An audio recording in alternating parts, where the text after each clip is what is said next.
We are live from in Morris County at Mount Olive High School for the 34th annual Morris County Wrestling Championships. I am Donald Brower, and I'm here with Ryan Zudol. Going to cover this action today. For those of you who have tuned in the last few years, you're wondering when Coach Baig is. Well, his team's had a really good tournament, so he's going to be kind of busy in the finals. As a matter of fact, starting with the first bout we're going to have coming up for 220 with Gage Armijo against Jason Burklow. But Ryan, I know you're getting your feet wet a little bit with wrestling. Tell me what you're thinking here and just kind of your excitement heading into this big tournament. Well, I mean, obviously I've never been to this before, and just to see the amount of people that have come out today to support each school that's participating is really, really cool to see.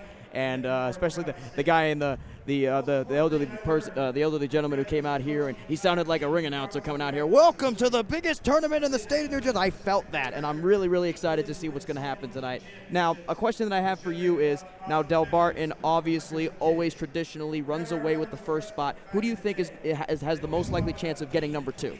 Right now, it honestly is going to come down. I think it's honestly West Morris. I mean, you look at who they have in the finals. They have Eli Shepard. They have Justin LeMahieu. So they have a shot to do some damage. Problem is they're wrestling some really good guys. And when you look at it, Mendham's in that mix. Mendham had a couple surprises, they thought, but they have Bertha, who made it to at 106, who had, you guys were at that match last week. Had a big win against West Morris to help them pretty much secure everything with that. So, I think we're going to have a good tournament here, and as they're doing the Hall of Fame here, as they're inducting Fred Piotrowski into the Hall of Fame, longtime coach from Parsippany, Par Hills, helps his son up in Pope John, and, big honor for him. And you talk about the Hall of Fame, well-deserved. But you know what else I have? What we got? Sponsors. Oh, boy. And we got to pay some bills. Oh, yes, let's do it. Champion Athletes. Why your wrestler needs a nutrition program. Strength, endurance, faster recovery, improved performance, health, improved mood. When I was younger, you know how we lost weight? I didn't have to lose weight. I was fat. But when the other guys who were trying to make weight, they put trash bags on and ran around. This actually helps you healthily get down to a weight and maintain it all year. Dan Warnercall has been a great supporter of our program here with Morris County HS Wrestling. And there's 5 locations, 4 in New Jersey.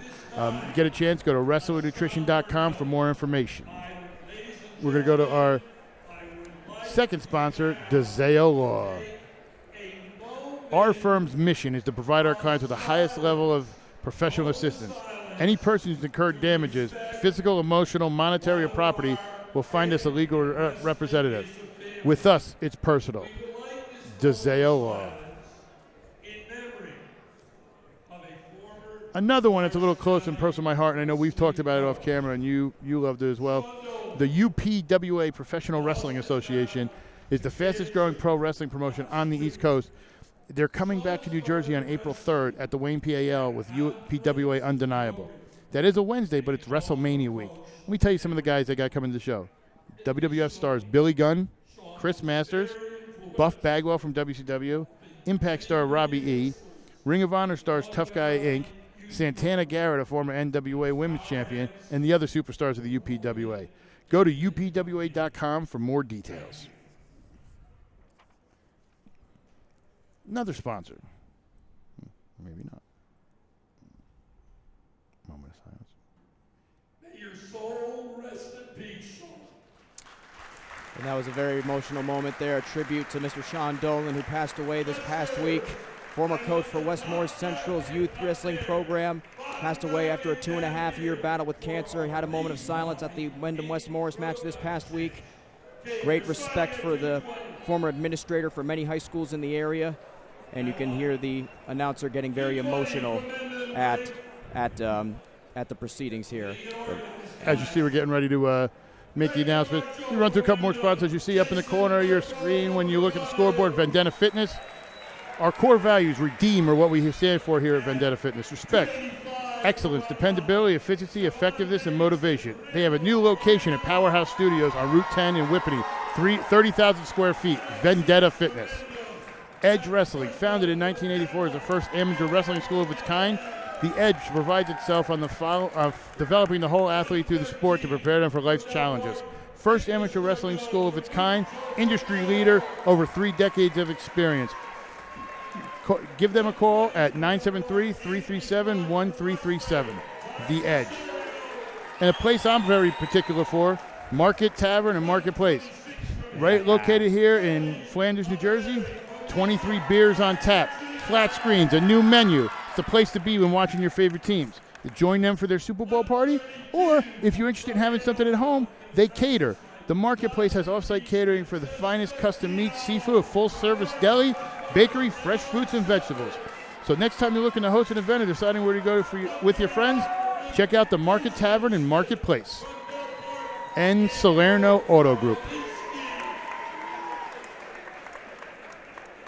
Right now we are getting into the introductions by weight class, starting off the evening at 220 pounds. There is going to be one forfeit tonight, which is going to be consequently what would be the last bout of the evening. Joe Daddario, the number 1 seed in the 195 weight class, injured himself in his previous bout to get to the final. So Luke Chaconis of Del Barton, the junior, will be winning that via forfeit.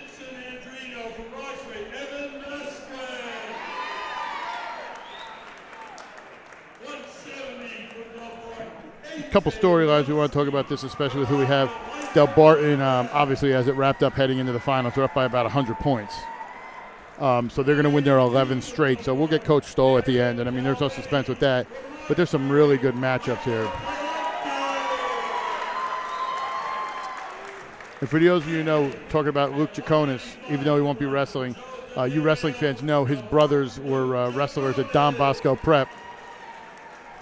And they were in many times in the state tournament. They were the ones that held up the WWE title, or the world title at the end. So,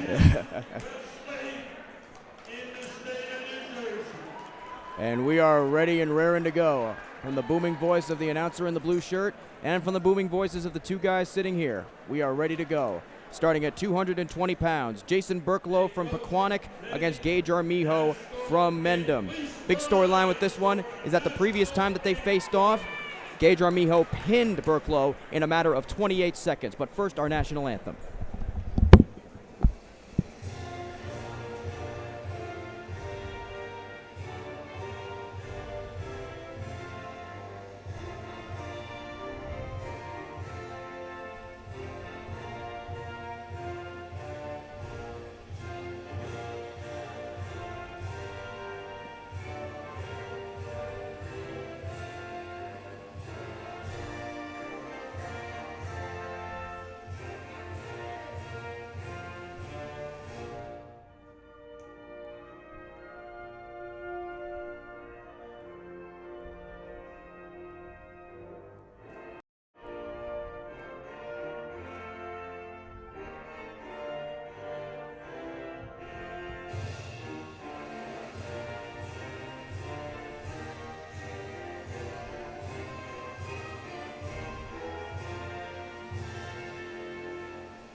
and we are ready to wrestle. Yes, indeed, and here we go. Jason Berklow, 1 year Armijo's senior. However, Armijo had the top seed in this tournament.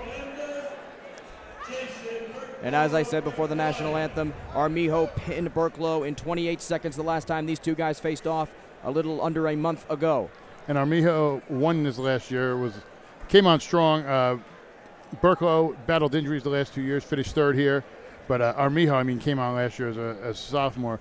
District 2, Region 1, went all the way down to Wrestlebacks in Atlantic City. So we're kicking this off.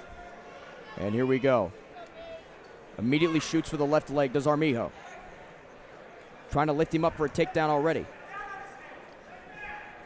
One thing Armijo's told me, he's been training hard in the offseason. Strength-wise. That's what he thought was his biggest problem, was strength, and he's been working hard. And right there you saw a takedown by Armijo in the early goings. 1:38 left in the opening period. 3 periods of 2 minutes in length. He has a halfway chicken wing coming down here. Half Nelson. He's trying to get him under. He's hooking him over. He might have him here. I think he's got it pinned down. Indeed. Is the similar result going to happen here for Armijo? And he does. We got a 2 straight county champion at 220 for Gage Armijo. And it was over. I called it. What did I say? Over. We had a thing. Wasn't much. Wasn't much, It but wasn't. it was over. Yes, yes. We had a little bet with no award before this, saying if it's going to last over 28 seconds, it did, but still the same result occurs. Now for here's Dejan my Miho. favorite. Here's the big boys. Here we go. The heavyweight. And these two guys know each other. Some of these times, these tournaments, you see heavyweights, and it's like, oh, you get one that's really good. These are two really good heavyweights, so this is going to be a battle. And they've met before. It's going to be a really good matchup. He knocked him off last week. Excuse me a second. Last week, actually, Kayvon Davidson knocked off Ryan Knox, who you see in the blue. Kayvon Davidson from Mount Olive. The home gym, Javon Davidson is in his own home gym, and then you got Ryan Knox, who, if there's one person who you want coaching a heavyweight, it's Coach Suck from Randolph. He knows what he's talking about when it comes to them upper weights. And he's been doing it for so long. He knows stuff that people forget and have re-forgotten. Top two seeds in the heavyweight section of the tournament, and immediately there's some pushing and shoving going on. Trying to gain wrist control, they immediately transition into almost kind of like a sumo match going on here, as you can see. This is the old school heavyweight wrestling I love. As Javon Davidson, whose nickname coincidentally here is Tiny, is out here, in front of his home crowd, and they love him here. As a matter of fact, a little side note, last year, he actually wrestled with his uncle here. His uncle was on the team and graduated last year. Wow, that is cool stuff.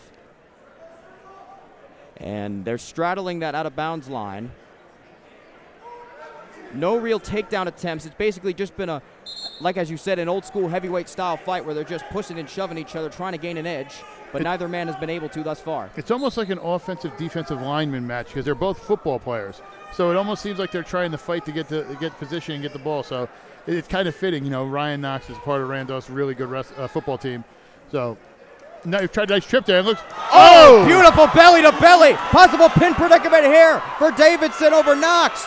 Knox trying to bridge out. And he got it. Got it with 1:05. Knox was a little over-hesitant there. He was trying to go for a throw, and all he did was Davidson also is a judo champion. Davidson is a black belt. He threw his hips and went. Two-time champion.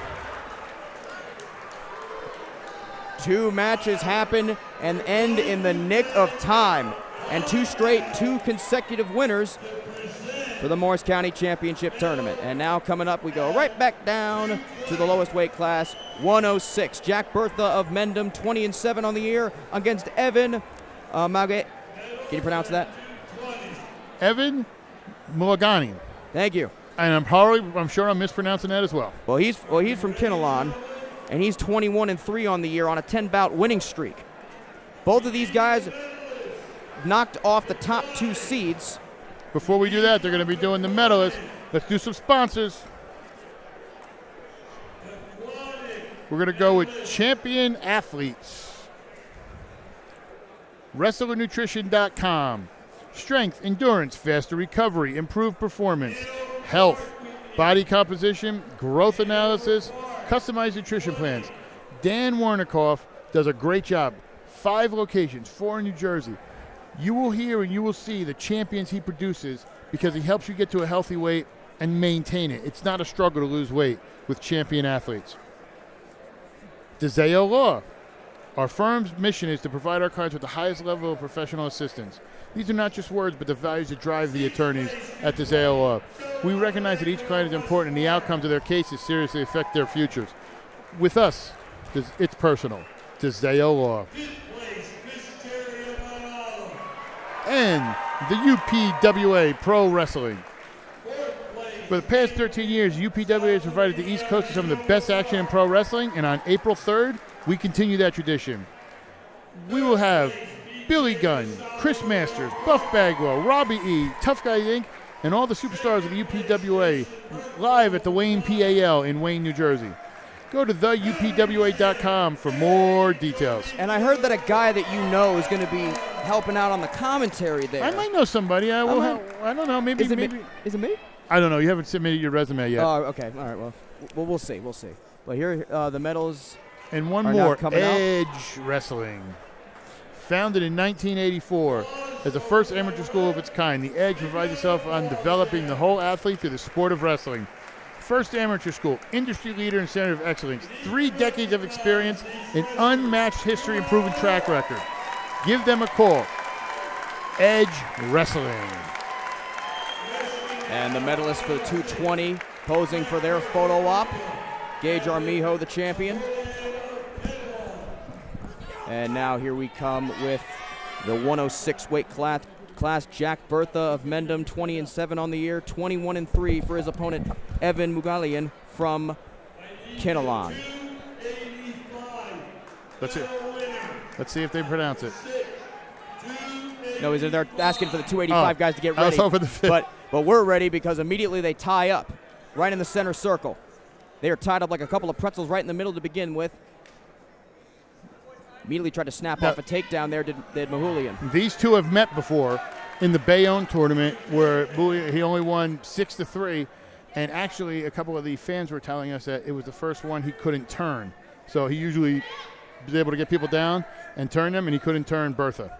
And Bertha's been on a great roll. I mean, you talk about the last few matches with Wes Morris and getting that done and what he did there and just how he's been on a complete roll for the squad. He's actually improved really well. And Mugalian had 2 points on the takedown, and he still maintains control as we come up on a minute left in the first period of this Morris County Championship matchup at 106 pounds. Mugalian, the freshman, Jack Bertha, the sophomore. And I apologize if we're butchering this name. I didn't get a chance to I think I may have it right. I think I may have it right. I'm pretty sure. But then again, I'm probably wrong too. But either way. He's trying to work the turn here, trying to get under that arm, and great defense there by Bertha. He has to readjust. And are they going to give him the escape? No, he still holds onto the right leg as they straddle the out-of-bounds line. Well, he'll have to break the hold and actually turn and be in a position to get up there. He can basically readjust and take control like he just did there. As we sit here, with a little bit of time left. It's actually strange.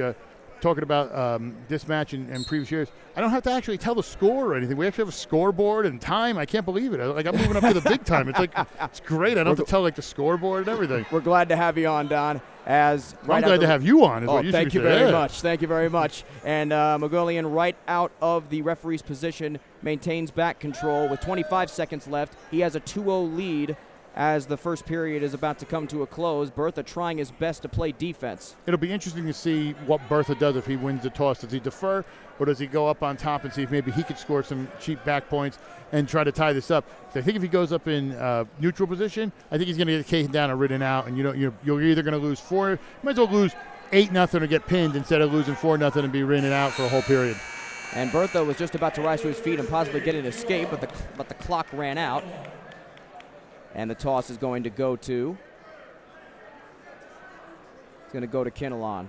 Oh, they're giving him up top, just like I thought. Uh-huh. He doesn't want to stay. He can't get out, but if maybe he could turn him and get a turn here or Turk him over, he might be able to get some back points out of it. And just as I say that, it looks like he might have. Oh no, he readjusts, but it's a dangerous position. He doesn't have clear control. You saw Mugalian might have a reversal here. You saw him come out and try to reverse it, and there it is. Gave up the reversal. And as we like to say, the OJ's temptations, whatever, when they do 2 points and then the arm roll, that's when you know it's a reversal.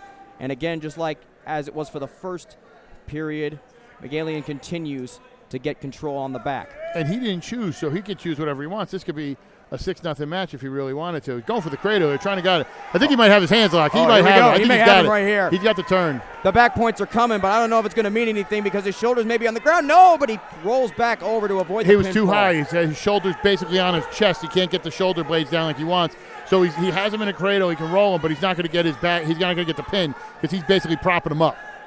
So now it's 4-0 after the 2 back points for the attempted pinfall attempt. No, they're going to wait. He got to the reversal. It wasn't for the 2 back. They're holding 3. Oh, yes. They're going to give him 3. They want to wait to see if the move settles or he's going to turn him again. So they're going to throw it up now, most likely. Still holding 3. He's got that leg hooked. I want to see if he gets. Oh, it's going to be a pin, and he got him.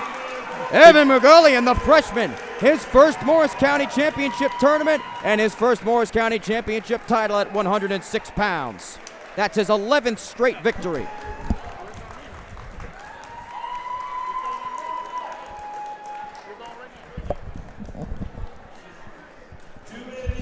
Now we're going to do something a little different this year. We usually have the wrestlers sit in. You're actually gonna be interviewed.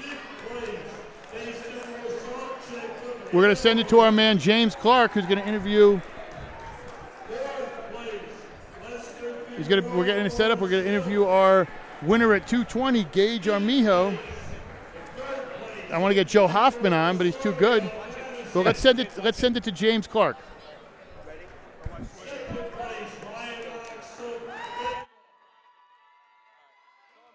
Gage Armijo right now, two-time county champion here at 220.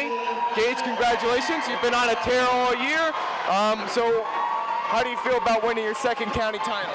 It feels great. I mean, it's definitely special to be a three-time county champ, hopefully. Just like my coach, Mr. Ramundo, be the second Mendham wrestler to do that.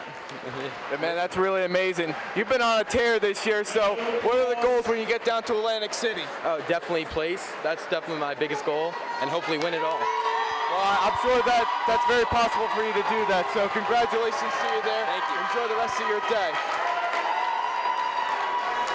It's Gage Armijo, the champion at 220, 2 times, and made it really easy. I mean, Burklow's no slouch, but he made it really, really easy. And the same can be said for Kayvon Davidson, who just walked off, getting a warm reception from the home crowd for his efforts in the 285 weight class, winning his second consecutive county tournament championship. And now we move to 113. Nico Nardone from, here we go, Del Barton, the first one you're going to see today, against Joe Fangaro. And for you guys who know that name, and you've heard the podcast, you heard everything, he's the younger brother of Danny Fangaro, who's up at Columbia, and is a freshman doing this. So, I mean, you're talking about somebody who's sitting here at 26-2. He's facing Nico Nardone, who's coming in at 25-4. Tough matchup. Looks like Nico's trying to work something here. He's got that leg hooked, maybe going for trying to drive him, gets the 2 points. Joe Fangaro from Boonton, Nico Nardone from the successful Del Barton team, which is already locked up, as you said before, the county team championship, as they have a lead of 100 points leading into the finals as they go out of bounds. I don't think they've had anybody come up so far yet for Del Barton. So, I don't think we've had anybody for Del Barton yet, have we? No. This is the first. This is our first taste of Del Barton. And it won't be the last. It will not. And there's another 2 points there for Nardone on the takedown. Guts him up, takes him down. I mean, we'll see how, Del Barton obviously wants to get individual titles. This is what they get their season set up for. And, Fangaro, future's bright. Let me put it that way. I mean, Boonton's got a really, really good freshman class came in Fangaro. You got Smith, who's going to be up here in the finals in a couple weights. The future's bright for Boonton. Two freshmen at 138 later on, but 4-1 right now with 45 seconds remaining in the first period. Nico Nardone maintaining incredible control over Joe Fangaro, as Fangaro's trying his best to escape, but it's almost Nardone like he doesn't know on. what to do. Like he's trying to wrestle, and he's one of the best wrestlers, but you're facing a kid like he's trying to pin him here, possibly trying to pin him, but the back points are coming. He's gonna get the back points and turn him. If he can't turn him, he's gonna go for a tech fall or try to work him. I think Nico's waiting to throw the points. He wants to make a move so he gets those points. They're straddling the out-of-bounds line, and they call him out. Oh, they only gave him 2. I thought he counted 3, but up 6-1 here. With 14.5 seconds left in the opening period, Nardone starting from the referee's position. Possibly try to roll him over there, but is going to get him up. Oh, trying to throw him down. Oh, takedown attempt blocked by the knees there of Fangaro. And still maintains back control as the first period comes to a close with a 6-1 lead for Nico Nardone over Joe Fangaro. And Fangaro will now take top position of the referee's position to begin the second. Down 5 points. You're down 5 points, Don Brower. What is your strategy here if you were Joe Fangaro? I mean, you got to go for something. But I mean, now you're down 6. But you're not going to get hit a 6-point move. So you essentially want to get something. Maybe you throw it to the back. Maybe you can go. But you got Nico Nardone, who's awesome with those ankle picks and just grabs the leg and has the head. So now you're off balance. I mean, it's just tough. It's tough wrestling somebody really good. And along those lines, as you see now, it's another 2. So at 9-1, it's just really tough wrestling somebody like that. I mean, you look at some of the other matches, too. It's going to be tough wrestling in Anthony Clark. You know, it's going to be tough wrestling Joey Oliveri. I think Dom will give him a run, and I think he has a chance, but there's just certain guys you look at and you're just like, oh, man, it's going to be tough to wrestle. And that's what this is. I mean, Joe's going to get a better seed next year. Not that it'll matter, see where he's at, but as a freshman to come out here and make the finals, you got to be thrilled with that. And he just had a smile all weekend. I can imagine, because you know that he has a bright future ahead of him. He has a 23-2 record on the year. 8 bouts in a row he has won. We're not sure about what's going to happen here, but as of right now, Nardone is dominating as he has kept him on the ground for the good part of this match thus far as we reach under a minute left in the second period. Has a half and half on him. Fungaro trying to rise to his feet, but he trips him back down, does Nardone. Back up they go, and 1 point for the escape. 9-2 now, Nardone over Fungaro. I think he's going to start trying to rack up points here. He wants to obviously go to the pin. And there's another takedown, I think more. he's going to wind up doing that. Maybe Turk him, try to see what he can do. But Fungaro is one of those guys, he doesn't go to his back too much. So it's going to be tough to get him, in a turn you're going to have to catch him with something. You kind of hope if you're wrestling a freshman like this, they kind of get caught up under the big spotlight moment. So we'll see. And that spotlight is bright. Especially here. You're talking about a tournament that is so hard to win. Oh, look at this pinfall attempt here. He might run out of time. He's going to run out of time. Oh, no, man. Saved by the bell is Joe Fungaro as the back points came in at the end, but are they going to give it to him? Yes, they do. They do. They give him 2 back points. Oh, they count it. Once they count, they'll get it. He'll get it. So 13-2 as the third period begins. But as you were saying about the venue here. Oh, it's a beautiful venue. Mount Olive does a great job. Coach Fellini, Mr. Bullock, who's actually the AD at Dover but runs the tournament. The amazing job they do, and they don't yell at us for setting this up and doing this. So that's the best part. That's the great part about it. But they're super helpful and everything. Oh, two more points here. He's trying to turn him here. He's got that. He let it up. So I think he's going to try to turn him one more time. What are we at? 15-2. I think he's going to give it one more shot. Maybe he'll cut him, let him up, and then try to take him down again. He only needs a few more points for a tech fall. So. And again brings him down after staying stagnant for a couple seconds. This might pretty much end the match if he gets a turn here. I think he's looking at the clock and he's just kind of waiting for him to do something. He gets a turn, he gets some back points. It's going to be a tech fall, and he lets him up, but we'll see. I think he's trying to turn him. I think he wants to put a exclamation point on this. So 15 points equals a technical fall, and will he get it here? Well, he's got him on one shoulder. No, it's only going to be 2. But it's going to be 2, and that's going to be enough to end it. Technical fall victory for Nico Nardone. I'm sorry, I misadded there. I'm not a math man. I'm thinking he needs 3. So Nico Nardone is your champion. I'm sure the first of what's going to be many of them for Del Barton.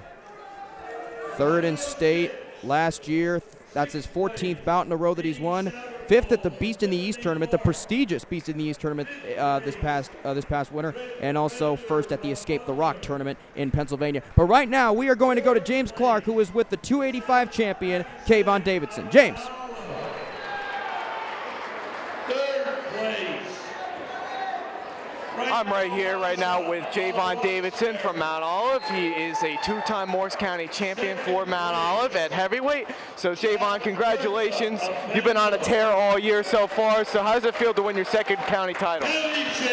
This is great for me. My coaches have been excited for this. They've wanted to see me be successful again and get my names on the board in the room. That's awesome. I know you've been on a tear all season, like I said before.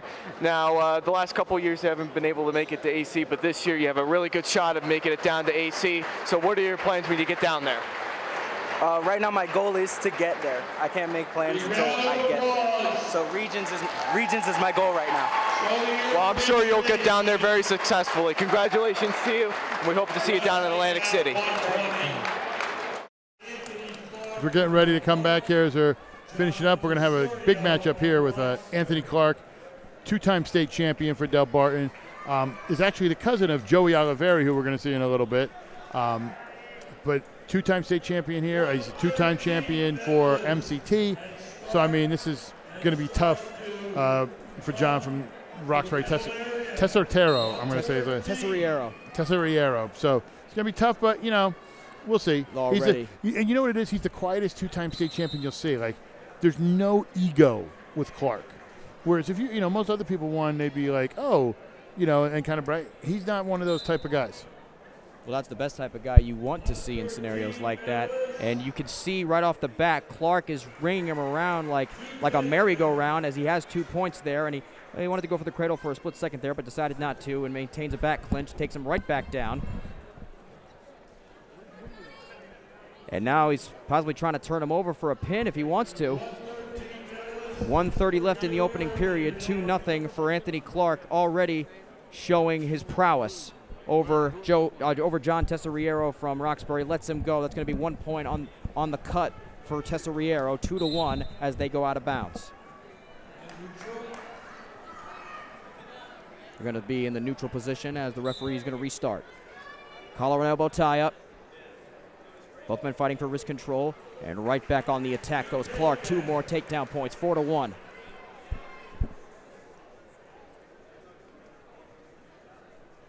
Trying to roll him over for a pin attempt, but he straddles his legs and trying to get on top of his shoulders is Tesoriero, but right back to back control goes Clark.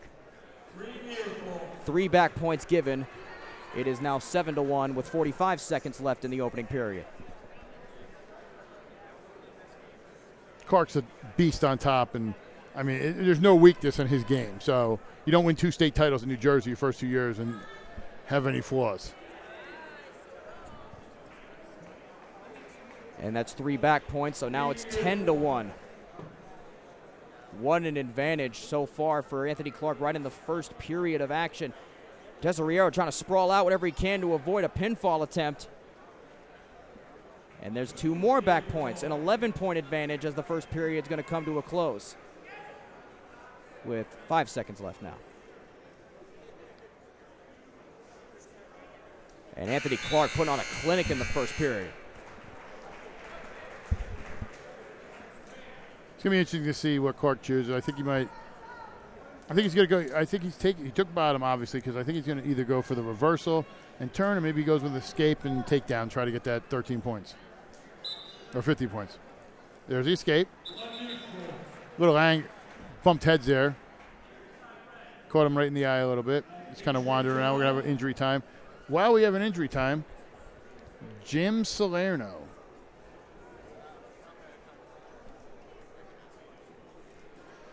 The anticipation is building. What do you have to say about Mr. Jim Salerno? Oh, we're not.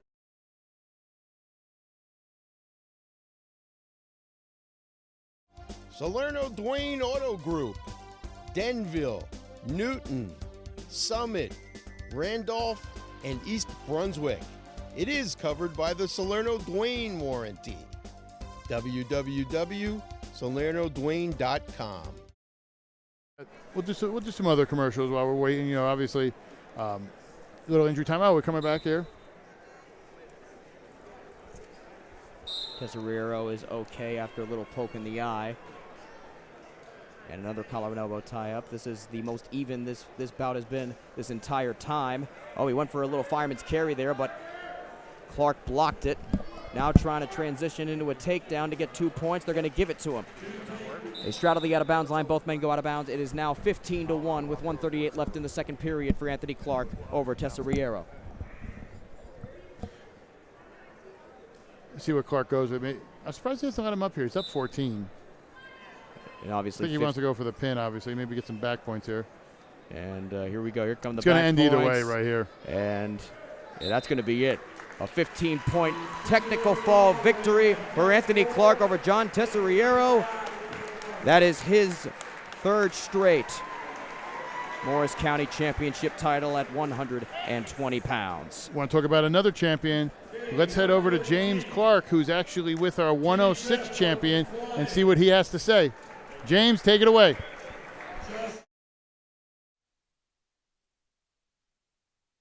Man at 106 from Kinnelon. This is his first county title. Evan, congratulations. You looked really tough out there. So just kind of go through the game plan. What do you think what was going through your mind at this point? Before the match, I was just focusing on wrestling well, wrestling the way I always do. I wrestled him earlier in the season, so I knew he was going to be tough, and I just wanted to wrestle the way I always do and the way I always am. Well, I think you wrestled a fabulous match there. So now, as a freshman, what is the rest of your plan? What are your plans for the rest of the season? I'm just gonna do the best I can. I'm hoping to win some matches and, you know. Well, I'm sure you'll be very successful in the future. So congratulations to you. His name, because I think we were butchering it. Yeah, wait, did you have a pronunciation of his name correctly or not? He just said he's just going to say Evan. Well, that's the best way to go. You don't know. Go with the first name. All right, the medal ceremony there for 113. We're going to get an interview with Nico Nardone coming up shortly, but right now. We'll get it after the next match. Yes, we will. Right after this match, which is Joey Olivieri from Hanover Park, 23-4 record on the year, against Dom DeGenna from Mendham. The sophomore in Olivieri against the senior in Dom DeGenna. 21-2 for DeGenna, 23-4 for Joey Olivieri. State champion Olivieri last year at his weight class. His brother was a great wrestler for Hanover Park. As a matter of fact, he's at Rutgers and was a great football player for the team as well at Hanover Park. And I think actually is in the house. I thought I saw him walking around before, but this is actually, I'm surprised. If you could pick a match, I thought this was the match you could pick. I know they do a random draw, but I'm surprised this is the match because this is a showcase match to me. And they have been trading tie-ups in the first 30 seconds of the first period here. You see Olivieri in the white and black, and DeGenna in the blue and red. They come back to the center circle. You got to be 2 moves ahead of each other. That's why they are, as any wrestler would be, very, very cautious in what moves they go for. As they straddle the out-of-bounds line on the far side, as they are tied up together, just nearly still in bounds because the left foot of Olivieri's in, but now it's out, and they will come back to neutral position in the center. And for DeGenna, he's a 2-time MCT finalist. He's a senior, so this is his last chance to get one. I mean, he's been close, knocking on the door. Always the bridesmaid, never the bride. Well, I can tell you that he's got. I got some old references, by the way. Oh yeah, dated. Like I'm gonna get some, Noah's Ark stuff out here. I'll bust out some, Milton Berle. I'm a rolling. Like I am hitting so high with the young demographic in this. Oh yeah, area. You're doing great, Don. And had him in the front face lock. Did Olivieri as Dom DeGenna skittered out of bounds. 40 seconds left, still no score. Collar and elbow tie up in the middle. I'll try to go for a quick little snap takedown attempt by DeGenna, but Olivieri got the head out of there. And again, Olivieri out. Try to shoot. Olivieri blocks it and has him in a guillotine. If he can transition over to the back, he'll get 2 points. But DeGenna hanging tough as they go out of bounds. You know, he's it's so funny how Joey is just so quick. Like he is just a motor. Like he just keeps jumping and running. His endurance is insane. And right here, you can see this is easily the most fast-paced matchup we have seen thus far as time runs out, right as Olivieri was trying to possibly turn him over for a pin attempt. And to begin the second period, Olivieri starts from the top of the referee's position. Still no score. Just chooses not to cut him. He's going to try to take him down, and they go out of bounds again. This is going to be a very low-scoring match, I can already tell. I think you're going to get either a super low-scoring match or somebody's going to try something to make a mistake and get put through under their back. That's just my opinion, I think, how this goes. I think this is going to be really tight unless somebody makes a major mistake. Similar to what we saw in heavyweight, I think, with Ryan Knox, I think he was going for something, and Javon Davis just turned those hips, boom. That's about the 4th time in this match alone that the out-of-bounds line has been used to Dom DeGenna's advantage. Olivieri has really had control this entire match, but still no points. And he's still choosing not to cut him. He's trying to take him down, but he's hanging tough. Using the legs to block it. Again, a takedown block. Great defense on display from DeGenna as again they go out. 1.5 minutes left in the second, still no score.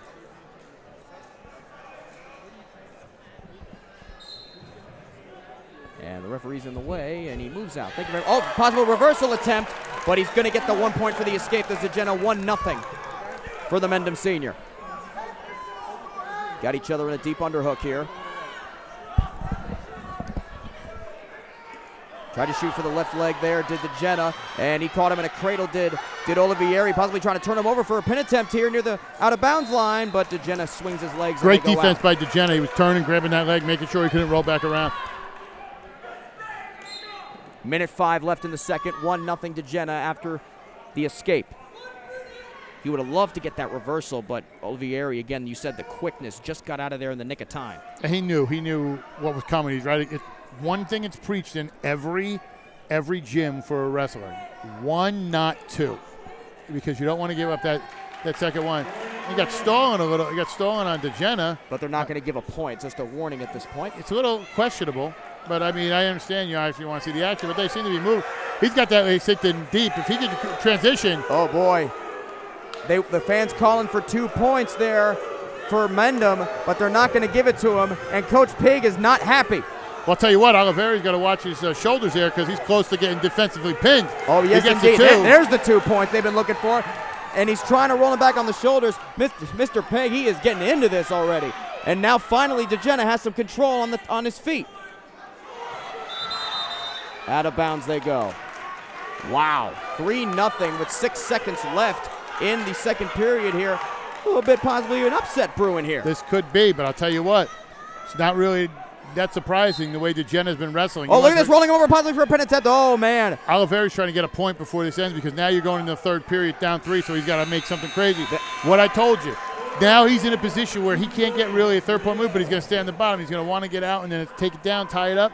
We'll see what Dom does. I think if he gets a little bit in trouble, he'll cut him, let him go, and then go from there and just kind of wrestle it out. He's choosing not to. He's holding on for dear life.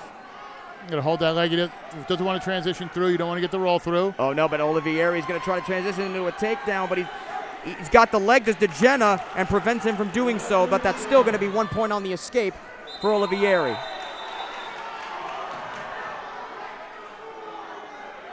Now, what's all the commotion about here, Got Don? poked in the eye, it looked like a little bit. He was holding his eye and went for the shot.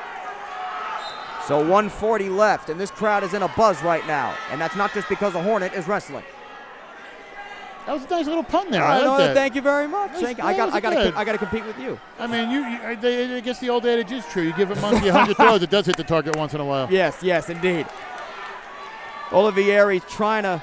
He's stretched out there. You look at the pain on his face. I mean, he's stretched out there. And this only helps Dom. They're going to call a stalemate, I think, here in a few seconds if he doesn't get up. This really is helping Dom DeGenna, as you see Joey looking up at the scoreboard. And a stalemate is called. 1:06 left. And you look on the screen, you'll see Coach Pig over there. He's going to get more amped up as this goes on. Coach Pig is going to be hot if they win this. Because, I mean, this would be a great win for that. They might bang him here again for stalling. He's not back. He's backing up. He needs to push forward, circle through. Oh, Olivieri, can he transition over to the back to get 2 points to tie this thing up? DeGenna's got that leg hooked. He holds that in there. As long as he doesn't lock those hands, this is only helping him right now. He gets underneath. He's got the legs. I mean, he clears his head. This is 2, and this is going to be a huge upset. You're talking about a reigning state champion. They go out of bounds with 33 seconds left. This crowd is into it. This is the loudest this crowd has been probably since Kayvon Davidson won the 285 title in his home gym. They're going to start with the neutral position with 33 seconds left, and here we go. And a little early start there by DeGenna. Well, no, his headgear wasn't attached. Yeah. He was having problems getting up. And he's asking for a little bit of help from the referee, who is glad to assist. And it is all locked in, and so are the 2 wrestlers involved here. 30 seconds left in the final period here. And Olivieri has got to get 2 points. Well, he's got the 1. 1 for stalling given to Olivieri. So now it's 3-2 with 22 seconds left. Olivieri's down 1. What an upset this would be if DeGenna can pull this thing off against the reigning state champion. Olivieri down. Can he get the takedown? Oh, they're so close to the out-of-bounds line. Are they going to call him out? They are. Wow, what a great way by DeGenna to get out. DeGenna's got to push forward here. He's 12 seconds away from taking this title. Can't back up. Got to push in. Just make sure you're safe. Shot for the leg there to DeGenna. DeGenna's got to play on defense here. Are they going to give him 2? They are not. And it's over. It's up. They What did an not give it upset. to him. They don't give it to him. DeGenna takes it. I'll tell you what. I'm impressed with Dom. It's that people aren't going to like it. It wasn't the most aesthetically pleasing, but they fight. They're good. Joey's mad. But I'll tell you what. Dom wins it. Want to go to another winner? Let's head over to James Clark with Nico Nardone.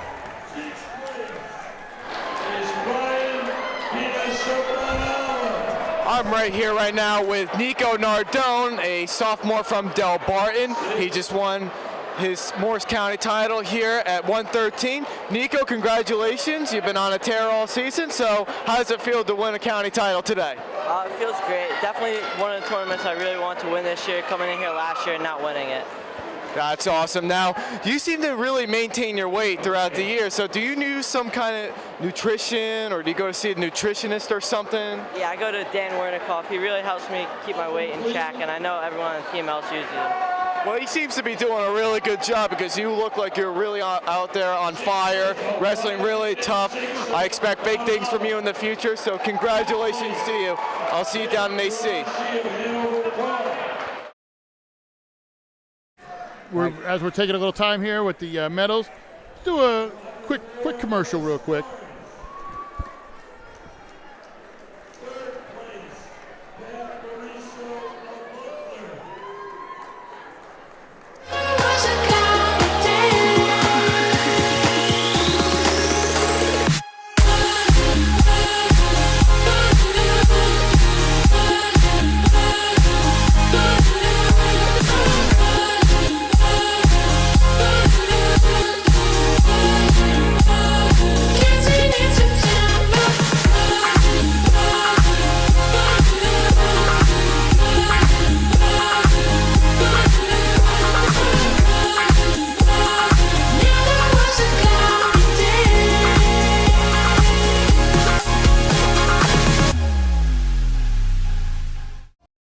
Going to go here with 132. The longest name in the entire tournament, ladies and gentlemen. I'm the only one that gets it right, so let me go. Dominic DiFrancescantonio. From Hanover Park, the junior, 21-6 on the year against Eli Shepard from West Morris, 17-5 on the year. You may know his name because he played a pivotal part in West Morris' upset of Pope John last week, pinning Kaya Cement in a huge upset. He is currently on a 10-bout winning streak. And here we go. And DiFrancescantonio is a former district champion, 8th at the Beast in the East tournament this year, and also 2nd last year during the county. 4-time finalist here. 2-time champion. The only time I'll give, and I will be so impressed with you if you could tell me who beat him in the finals. It's one of the best wrestlers. Pat Glory. Impressed. Somebody does their research. Aha, yes, indeed. Got down to the buzzer too because you don't know who's going to come out until later. So I had to scramble to get everything together, and thankfully I did, and thankfully we're here, and we're glad to be bringing this to you here today. As after 2 points there was given to, I believe that was to DiFrancescantonio. Yeah, DiFrancescantonio's up 2-0. With 1:14 left in the first period here. And from the referee's position, DiFrancescantonio is going to start from the top. I'm just going to call him Dom from this point on for the sake of time. Well, you could be like the announcer. He got a nice cradle. He's got it hooked. He got him rolled. He could just sit here for a few minutes, get the back point, see what happens. That one shoulder on the ground. The other one is on the chest of DiFrancescantonio. And he got it. He got the pin. So just like that, Dominic DiFrancescantonio, the Italian stallion for Hanover Park, wins it, and that is going to be the first county champion of the night for Hanover Park, but it was supposed to be the second before that huge upset in the previous bout from Don DeGenna of Mendham. Well, we want to go from one wrestler to another champion. We're going to head over to James Clark with our 120 man, Anthony Clark.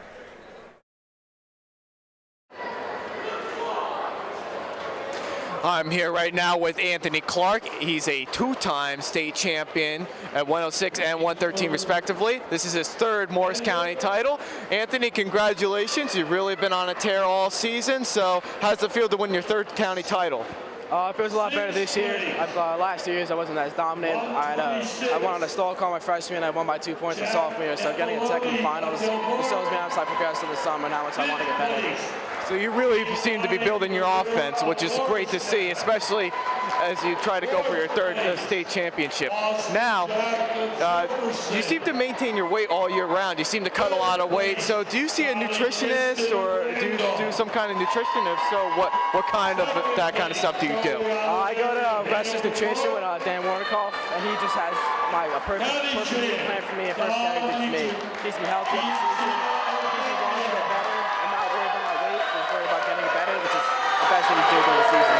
Well, it seems to really be working out for you. As I said before, you're really on a tear this year. I really can't wait for you to go for your third straight championship. Anthony, congratulations to you. I'll see you down in AC. Getting ready with another big matchup here, but first, let's handle some bills. Here we go. DeZayo Law. Our firm's mission is to provide our clients with the highest level of professional assistance. Be physical, emotional, monetary, or property damages. These are just not words, but the values that drive the attorneys, paralegals, and other professionals of our firm. DeZayo Law. With us, it's personal. And as we move on here, Hitting 138. Yeah, we got one more. Okay, we're done. We're done for now. Here's the freshmen. The two freshmen at 138. Very surprising years for both of these guys, considering how the freshmen are normally at the lower weight class. It's still a low weight class, but not the low weight class, 138, right? Almost smack dab in the middle. Jason Smith from Boonton against Andy Trzynski from Del Barton. And you know what? We were talking about this before we went on the air, and I was talking to Coach Begg as well. It's rare you see freshmen in a middleweight like this kind of battling in the finals. Usually 106, I can understand, 113. But for it to be 138 is very impressive. So you got two young future guys, and we talked about this before with Joe Fungaro. You're talking about a kid who is part of a great freshman class, and there's a little bit of a delay here trying to figure out what's going on. I guess they're checking in. They want to just make sure everything's good. Maybe a printer problem. They've had horrible printer problems today. But we're going to get ready to kick this off. This is the first time in the tournament that a Del Barton, at least tonight, that we've seen where Del Barton is actually the lower seed here. Jason Smith drew number 1. Jason Smith was actually number 4. Oh, I apologize. Jason Smith, he defeated the number 1 seed to get here, but he's got to face a Del Barton guy, which, beat as him everybody bad, knows. Too. Yes, he did. It wasn't a close match, so. And right out of the bat, 2 points, and he's got him in that half Nelson. Trzynski is here with the half Nelson up top.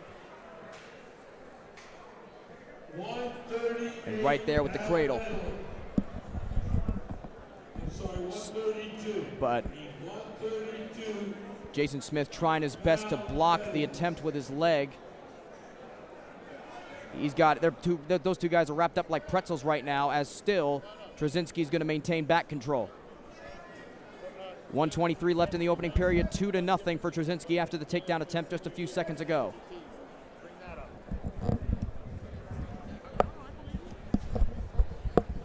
Trying to go under for the half Nelson probably.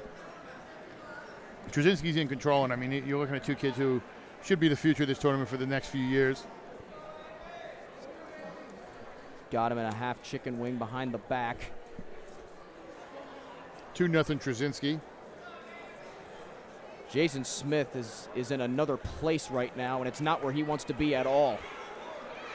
And that's going to be 1 point for the escape as they come back to the neutral position in the center circle. Under 45 seconds left in the opening period of this championship bout at 138 pounds. The two freshmen here, Jason Smith from Boonton in the black and Andy Trzynski from Del Barton in the white.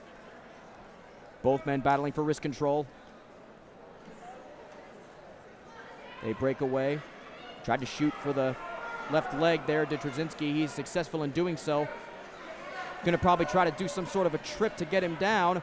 And he does, but they're not going to give him the takedown as he did not have back control. Now they're going to come back. Oh, that was a floater. That was college rules. They could have given him there, but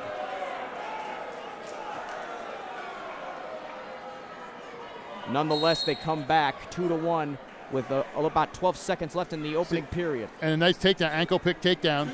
Trzynski takes him down.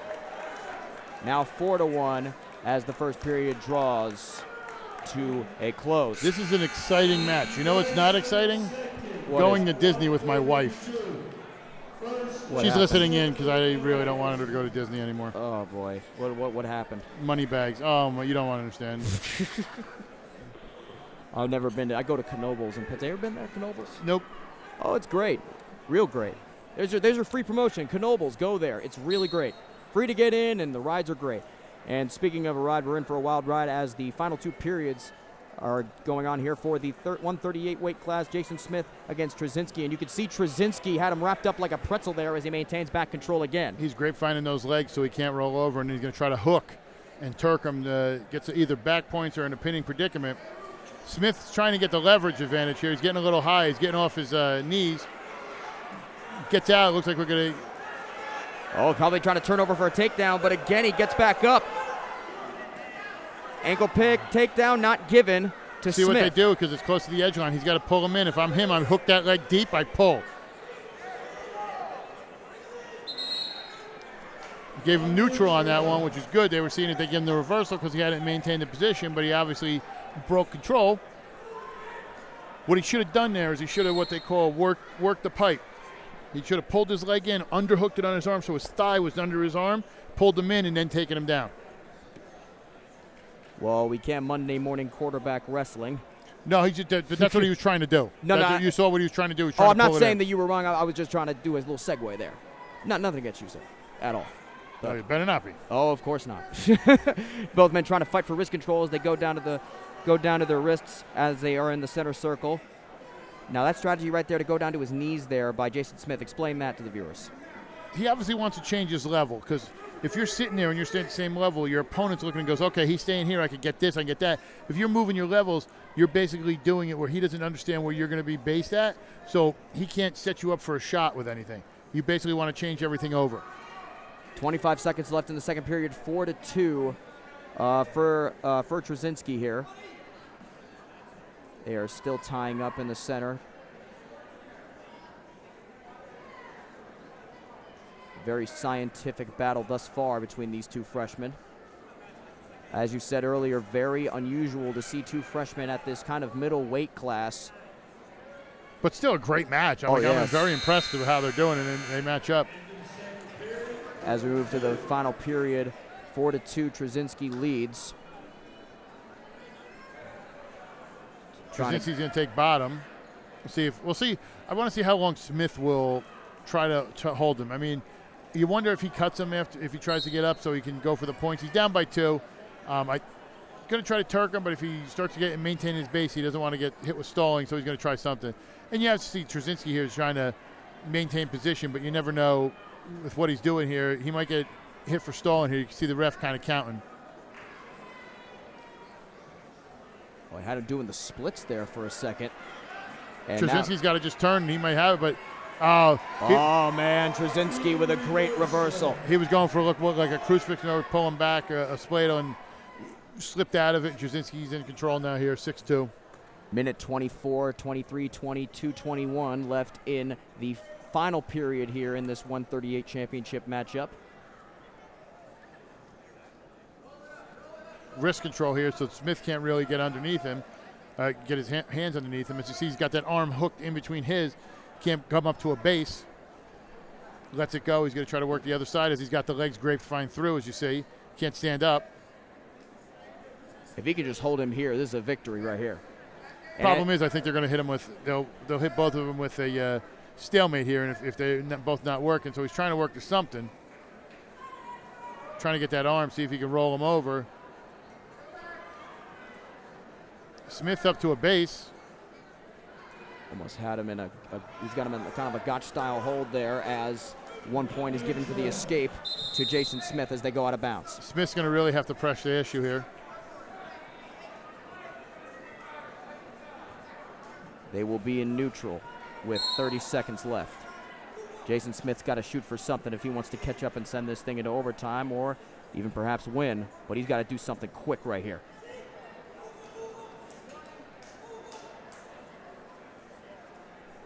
Trzynski just has to play defense, and he's got a county title, and headgear came off there for Smith. Another so wardrobe no pause. malfunction. That's the second one thus far. That one just kind of popped right off. It just Some of these new headgears, I mean, my headgear never popped off. It was, trust me. 10 seconds left. 10 seconds away from Trzynski winning his first county championship on his first attempt, and they're yelling at him to shoot for the leg, but it's not going to do any good. Trzynski wins the 138-pound Morris County Championship title, the freshman with a bright future ahead of him. We have one wrestler with a title. We're going to go to another. A man, personally, I'm proud to call a champion, and we'll be talking to his coach a little bit. Let's head to James Clark with Dom DeGenna. Symphony, 5th place. Okay. I'm here with Dom DeGenna here from Mendham. Won his first county title, finally got over that hump those last 2 years. Tom, congratulations. You've really been on a tear this season. So just talk about what you had to do to prepare to get ready for the finals today. What was going through your mind? I mean, I was preparing a lot for this match, and I knew what I had to do. I mean, I was training hard in practice, watching my weight, keeping consistent, and knew how to keep my aggression during the match and keep on him, keep the pace up, and I did what I had to do. Well, that's awesome, man. You look really good out there against a really tough kid in Joey Oliveri from Manover Park. Now, you seem to really maintain your weight throughout the entire year. So do you go to see a nutritionist or a nutrition? Like, how do you keep your weight plan under control? I went last year to a nutritionist, and after going through that process last year, I knew what I had to do this year, so I kind of have my own rituals, my own eating habits that I have to do to keep that weight down and feel healthy. Well, it seems to really work for you. Like I said, you're on a tear all year. I can't wait to see you down in Atlantic City. I hope to see you on that the podium. So, Dom, congratulations to you, and I'll see you down at AC. 138 pounds.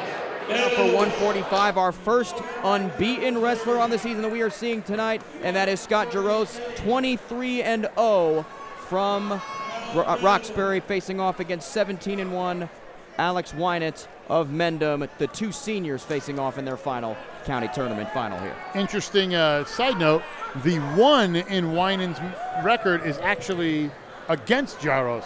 They wrestled in Kitty Titty tournament, and there was a questionable bite, was it not, call that would stop the match. Wynett actually wound up getting disqualified. They said it was a bite. It's questionable. He missed a couple matches, so that's why his record's different, but two really good wrestlers. And, Scott Jaros, I know his mother's going to get mad if he says it. She's going through the pains of, him being a senior, and kind of wrapping up as a mom for a kid who really loves wrestling. Oh, and right already they're sprawling out. Huge accent thus far. But yeah, I always tease her when I see her, and I tell her Scott to go up and say, "Mom, this is my last match. You'll see for a while." But no, Scott slips up. I thought he was in trouble there. He actually hooked in and hooked him around. Got the takedown and 2 back points. So now 4-0 there after the takedown and the 2 back points here for Scott Jaros. Jaros. She'll yell at me if I don't pronounce it right as well. All right, so I'll do the same. So as you said, with the questionable disqualification, both men have yet to be actually beaten this year. So still, so technically this is a battle of the unbeatens here. And as you said, the reason why the record for Wynett is a little bit low is because of the fact that he did miss a couple matches for that biting call that was called in the previous match that they had. They were actually, Jaros was 4th last year in the MCT, and Wynett was 3rd. And Jaros actually had a good run to the tournament, but, I mean, he was the number 1 seed. And he got him! Jaros! However you pronounce it, he's great. 24-0. However you pronounce it, you can say champion. So, I mean, you're talking about champions. We're gonna get an interview here real quick. But before we do that, let's go to a commercial. We're going to do Marketplace Tavern. At the Marketplace Tavern, our goal is to satisfy our guests every time. Located in Flanders, New Jersey on Route 206 with 23 beers on tap, flat screen TVs, a new menu.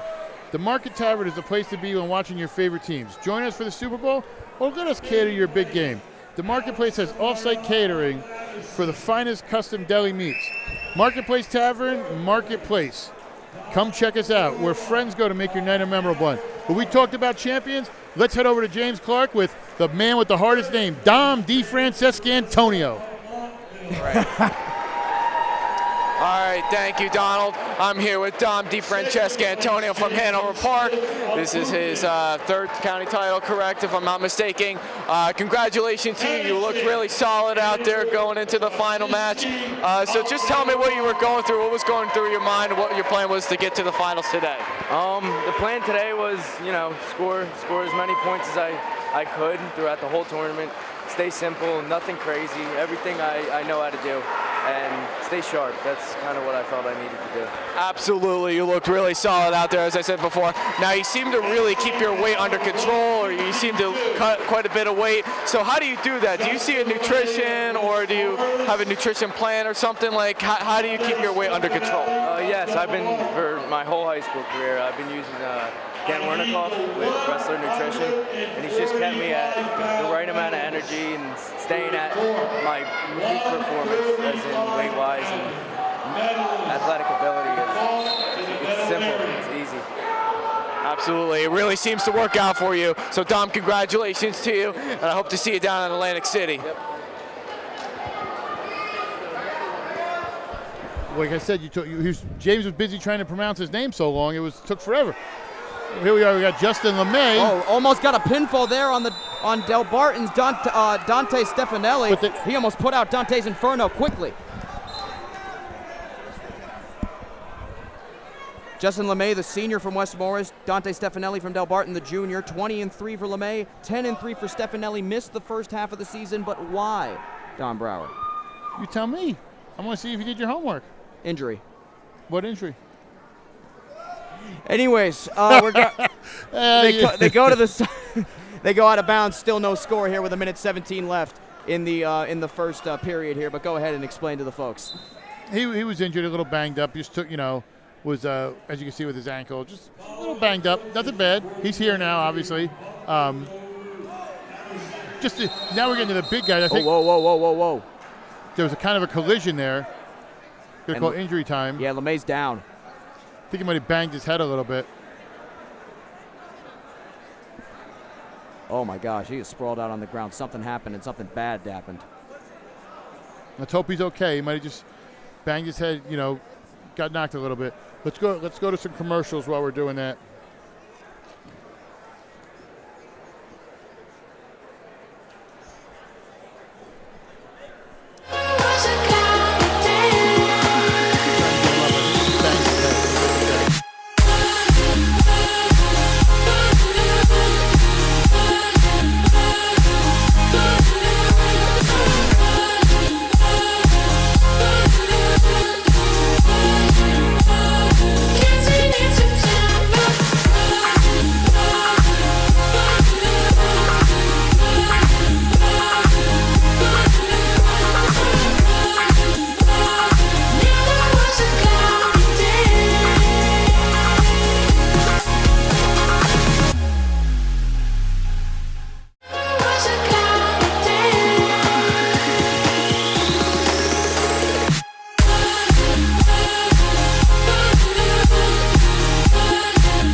With the champion, Trzynski. Go with James Clark.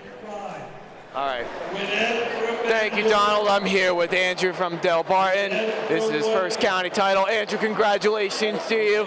You looked really good out there. So just tell me what was going through your mind. What were you thinking when you got into the final match? Like, what was going through your mind at this point? I knew I could beat him. We're practice partners at Edge. We wrestle a lot there. I knew I just needed to stick to my technique, not do anything stupid, not stay upper body, but go to my shots, and I would win the match. Well, it seems to really work for you. Now, you seem to really cut a lot of weight, I guess, so do you use some kind of nutritionist do you see to keep your weight under control, or how do you maintain your weight throughout the year? That lady up there, my mom, she does it all for me. She's my nutritionist. Well, I think that's awesome for you, man. It really seems to work. It seems to pay off really well. So, Andrew, congratulations to you, and I hope to see you down in Atlantic City. Thank you.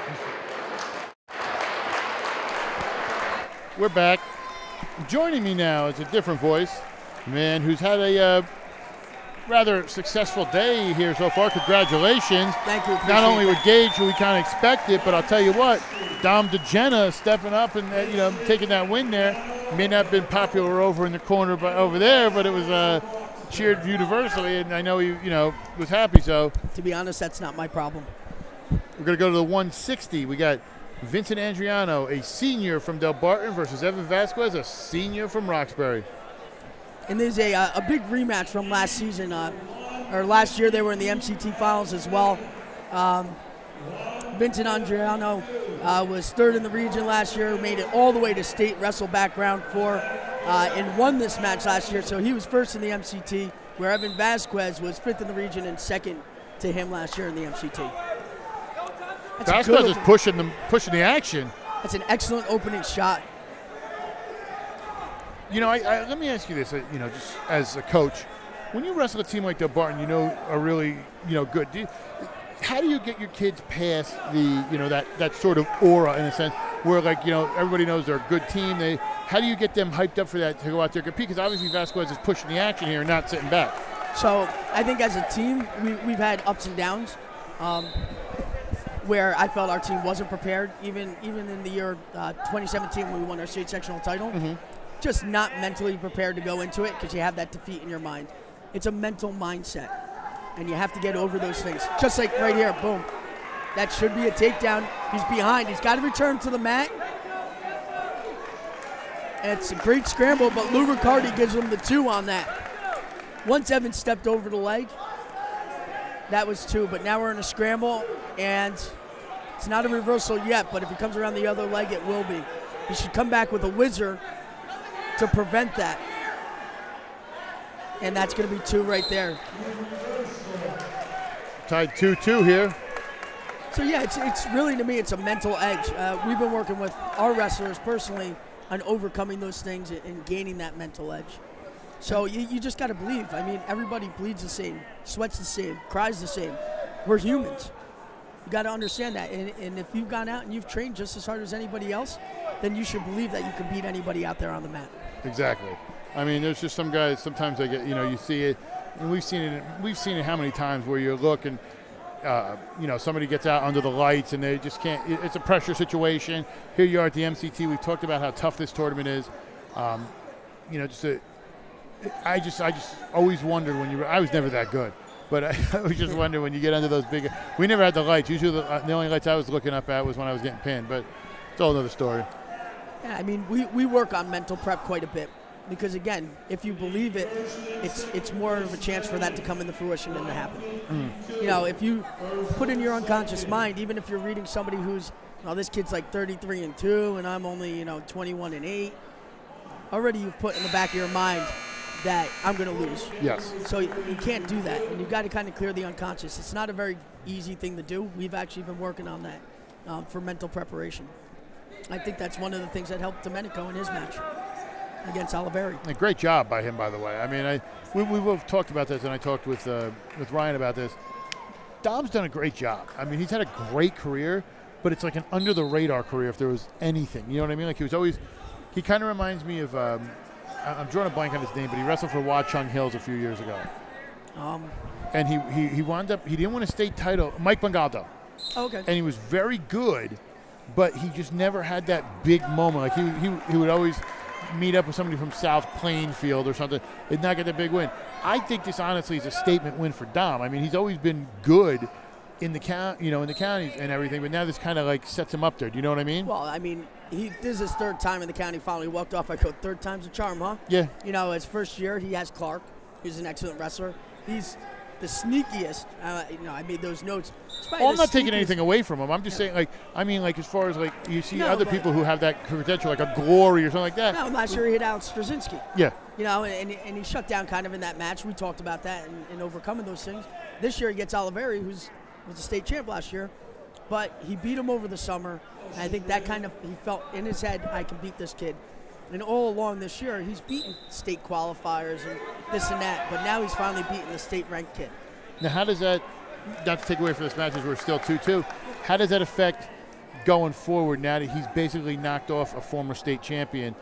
What is his confidence level heading in, with everything? I mean, you're talking about he's hanging with the big dogs. Well, yeah, and in the Sam Cali, he placed third. Last year he was the most valuable wrestler of the Sam Cali. And this year he lost a match to Cam Posto from Westfield, who was, I believe, 7th in the state last year or 5th in the state. And again, it was a mental thing. We're going to have got to scramble here. He's got the leg. He's got to get his head underneath it. See, he's trying to bury his head there? Yes. He's really got to get his head underneath, and then he's able to get out in between the leg position with Kieran and hopefully score from there. He's got a lot of time on the clock with 55 seconds, so we'll see. But now Kieran's looking I think they might hit. I think they're going to do a stalemate here. Just kind of looking at. I think so, too, because he's not going to lock the cradle up there. It's a nowhere position. Exactly what we talked about. Call. So great refereeing job, too, by the way, as we have Kenny Rogers. So out on Matt is Lou Riccardi is the head official backing him up. It's Tim Wyatt. I'm just teasing. And I don't know if you mentioned it, but unfortunately Joe Ben is unable to go for the finals. In our 45-pound match, he blew out his Achilles heel and went down hard. He has surgery on Tuesday, and doctor already came out and saw him, so we wish him the best of luck. Joe's a great guy. Joe's one of the nicest referees. And always is nice. Hey, how you doing? Shakes my hand. It's really nice. So. And you never want to see that. Now, that's interesting. Kieran was running a Blair's ride, having that elbow up on the inside wrist. But Evans, he's very good at scrambling and getting out of those kind of positions, and obviously got the neutral to make this 3-2. He's got to hold off here. Doesn't want to give up any late points. But Vincent's in on that leg, and it looks like he might get 2. And I was going to say, and then some, but looks like he won't get backers there. They're calling for back points. He was straight up. Yeah, and you could see Guy Russo was asking, did we get the 2 backs? So I think what happened was by the time he awarded the 2, he was already coming off of that back position.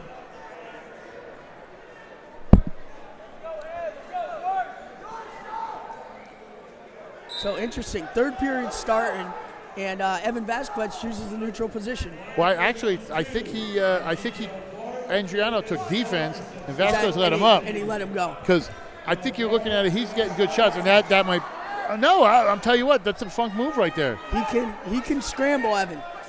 I thought he for sure, that first shot. He's very elusive, which makes him tough. And I think he realized I might get held down here, so I got to go. I'm getting some shots. Yeah, I mean, when you're down, it's 5-4. He's down there. At least give yourself the 2 minutes to try to get the takedown to tie it up. Unfortunately, he just gave it up. So let's see if he can scramble back to his feet and close the gap on this 7-3 bout. Let me ask you this, in this position, 7-3, would you advise your wrestler to try to go for a reversal or just get the escape and then the 2? At this point, if you get the escape, all you're doing is make it a 7-4 takedown, then you got to let him up, take him down again just to tie the match. So now we're within a minute. Probably going to try to tell him to hit some sort of funk Peterson or whatever you could do to get 2 and 5 and 3 backs. Mm-hmm. So if he does that and he hits something like a Peterson roll, he'll end up with an 8-7 lead. Time ticking down here, 45 seconds left. And you can see he's trying to do that. His hands between the legs, they're perpendicular right now in the top-bottom position. And obviously Evan's goal is going to try to do what's called a Peterson. But again, another stalemate by or potentially dangerous by Lou Riccardi. Let me tell you, the finals have been good, quick. This is the quickest finals I think I've ever seen. Flying. And you know what? I noticed we had a lot of pins up top and around. You usually don't see it in tech falls and such. Now, how about the foot sweep at heavyweight? That was ridiculous. We were talking about that. They were both going for something. They both had the same move. And just, Tiny, Javon Davidson, as they call him, Tiny, with the judo. I mean, he's a black belt in judo. Took those hips, dropped into the back. Let me tell you, I don't care how big you are. You get somebody like that, drop it on your chest, you're done. Yeah, that was awesome. So, yeah, a lot of between that and, the last match, obviously you never want to see somebody lose on an injury default in the finals. No, that's tough. I feel bad for Justin, and I Yeah, want to make sure. I want to make sure he's okay. We're going to find out for sure hereafter. We want to make sure everything's going okay. Your champion at 160, Vincent Andriano. The champion that we're going to be talking to next from Roxbury, the 145-pound champion, Scott Jaros. Let's head to James Clark. He's talking to Scott now. I'm here with Scott Joris here from Roxbury. He just won a county title here. Scott, congratulations. Thank you. You looked really good out there, so just tell me what was going through your mind as you approached to the final match. My goal for every match is to win the period that I'm in, and if I win that period, I know I'm doing exactly what I need to. So that's all I was thinking out there. Well, I thought you looked really good out there. It seemed to really work for you. Now, we're getting towards the districts, regions, and states here in the future weeks. So tell me what your plans are when you get down there, when we get down to that stage. I just want to do the best that I can. I'm going to give it everything that I got and just let it fly. I think it's going to work for you very well, Mr. Scott. Congratulations to you, and we'll see you down in AC. Awesome. Congratulations. Make sure.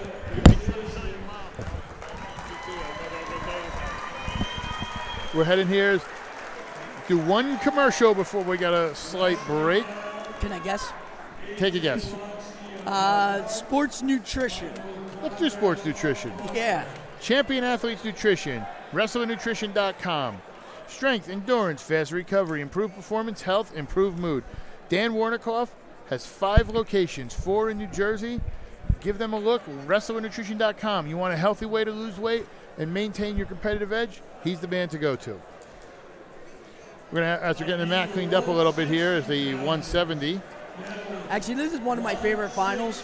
Reason being is Conrad got the seed he got only because he beat us. So I feel like a little responsible for this right now. So at the seeding meeting, obviously you were there as well, Andrew lost to Conrad. He had the seat above him. Mm-hmm. So Conrad jumped him to put him into this position, and he's done an excellent job. He's having a really good junior year. He's worked hard to get here. He's had some really big wins this season, and we know he's a tough wrestler.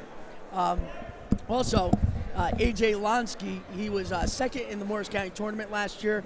He finished second in his region, which was region, I believe, it's region 3, and he went all the way to state wrestleback round 4. If he had won his state wrestleback 4 match, that would have put him in position to place, because that's the blood round of the state tournament.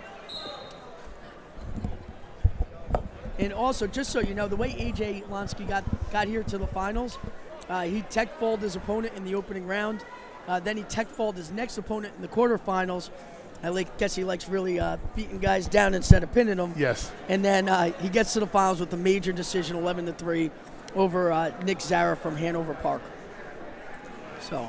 And this is not uncommon for him to make the finals. Second last year. Right.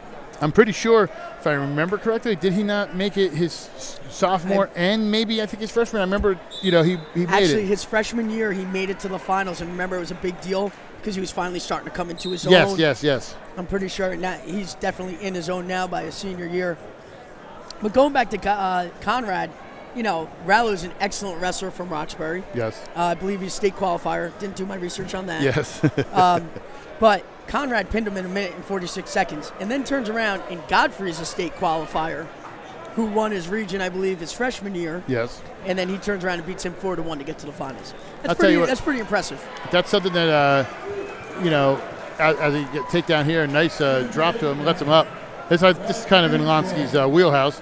But I think this actually has to help Conrad, with his upcoming individual tournament, boost him up.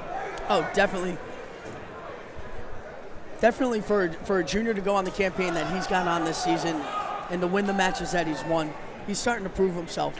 And again, going into your junior year, if you don't have much criteria, it's hard to get seeded in tournaments. Yeah.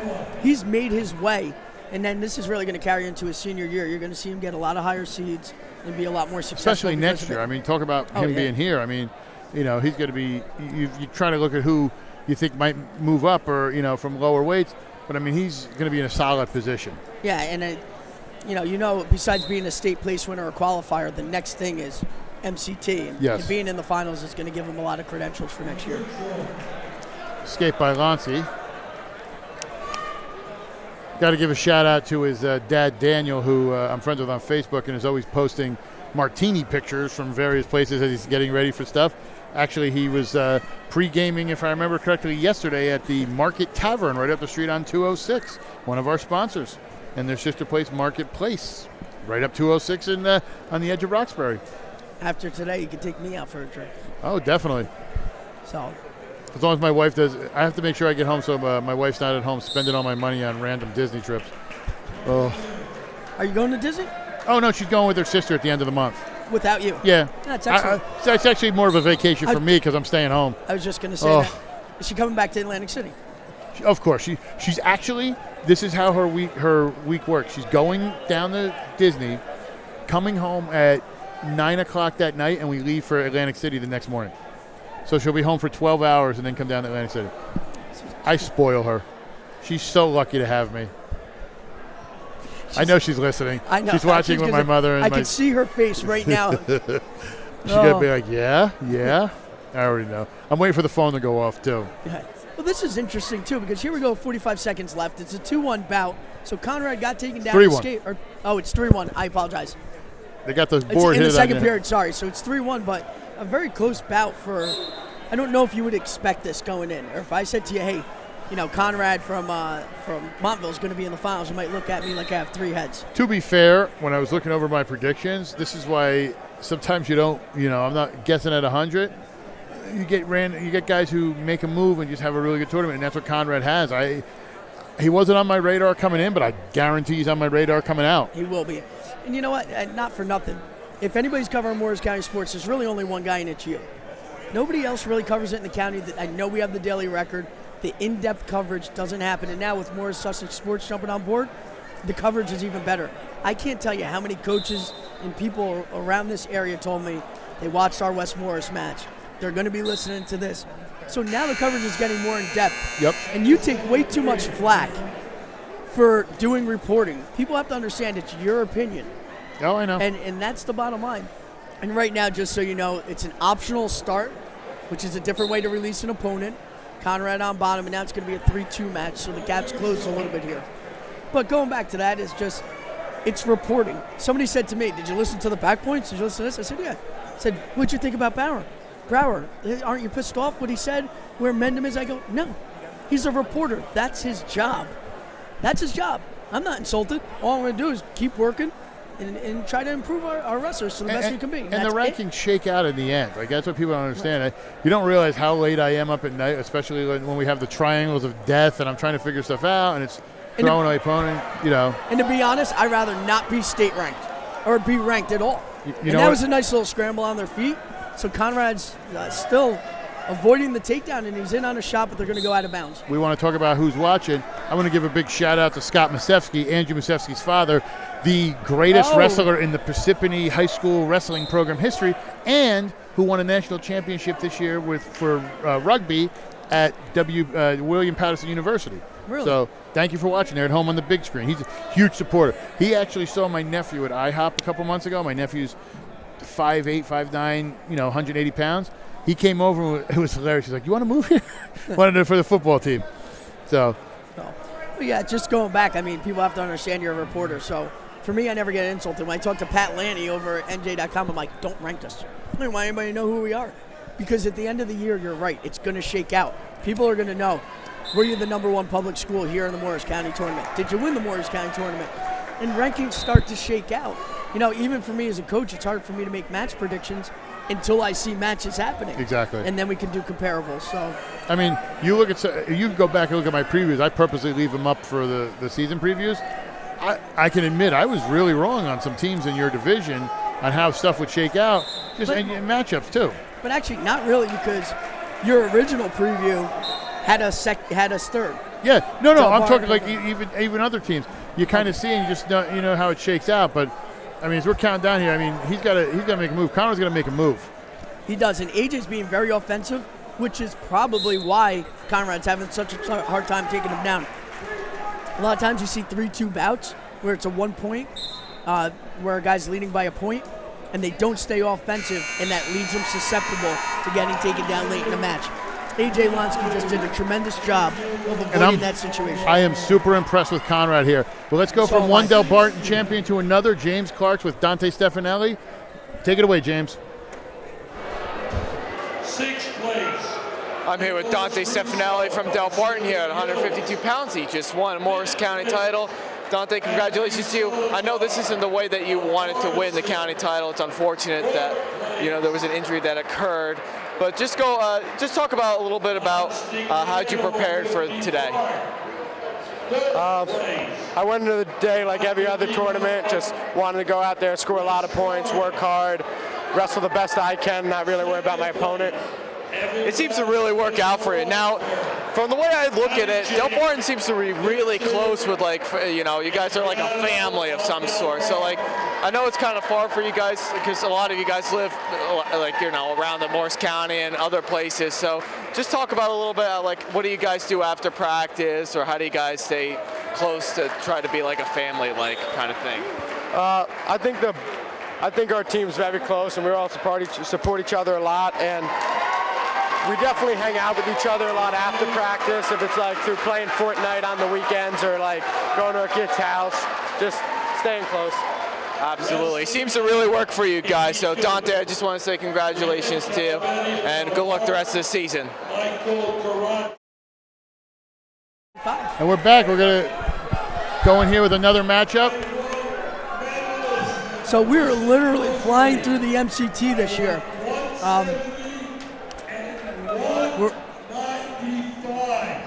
So he's calling for 170 and 95 because literally this is the last match of the MCT. There was a unfortunate injury to Joe Daddario, and he can't compete at 95, so it's going to be a medical forfeit, and then it's over.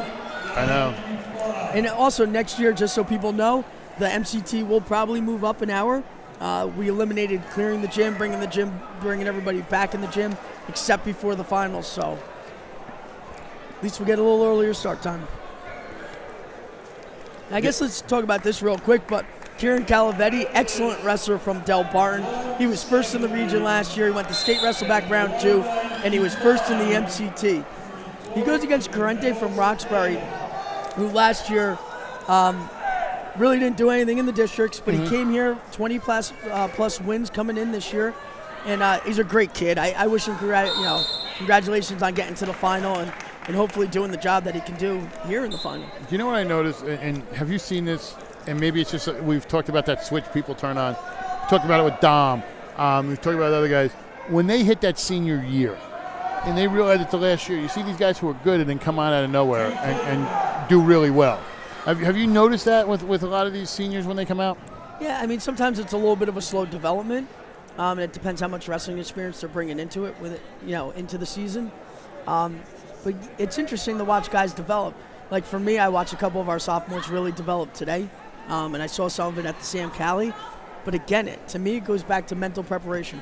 If you believe, things happen. If you don't believe, they're not going to happen. Exactly. Calvetti's in charge. You're trying to trying to get the underhook. And going back to that, a lot of that time, that just happens with maturity too. Mm-hmm. So you might not see it freshman, sophomore year, but now all of a sudden, as they mature and are getting ready to go to college, or maybe they want to wrestle in college, you see the gears start turning a little differently. And the mental preparation is different, and just the maturity level carries that. Exactly. I mean, I've noticed that there just seems to be like a different switch. You want to talk about Danny Fungaro last year, Dom DeGena this year. Fungaro. Just seemed to be like on another level. And I believe Fungaro placed, 5th in the state last year? So brother in the finals this year? And his brother was unfortunately beat us, but that was okay. No, I mean, it was a great match. It went into overtime, so could have went either way. And I know the Fungaros are listeners to the Back Points podcast because I actually saw Mr. Fungaro the other day, and he thanked me for the kind words about his son, and I told him thank you. I mean, it was great that your son said that and appreciated what we do here with the coverage. Yeah, and you're going to see Booton. Booton is a up and rising team. I looked at their freshman class, and the way they're performing, solid, really solid. And they're going to be on the rise in the next couple of years. So. And not only that, the move of conferences helps them a little bit too, because now they're in not as a tough conference because they were in with Butler. Whoa! And you just saw that was impressive. And he got 2 backs on that.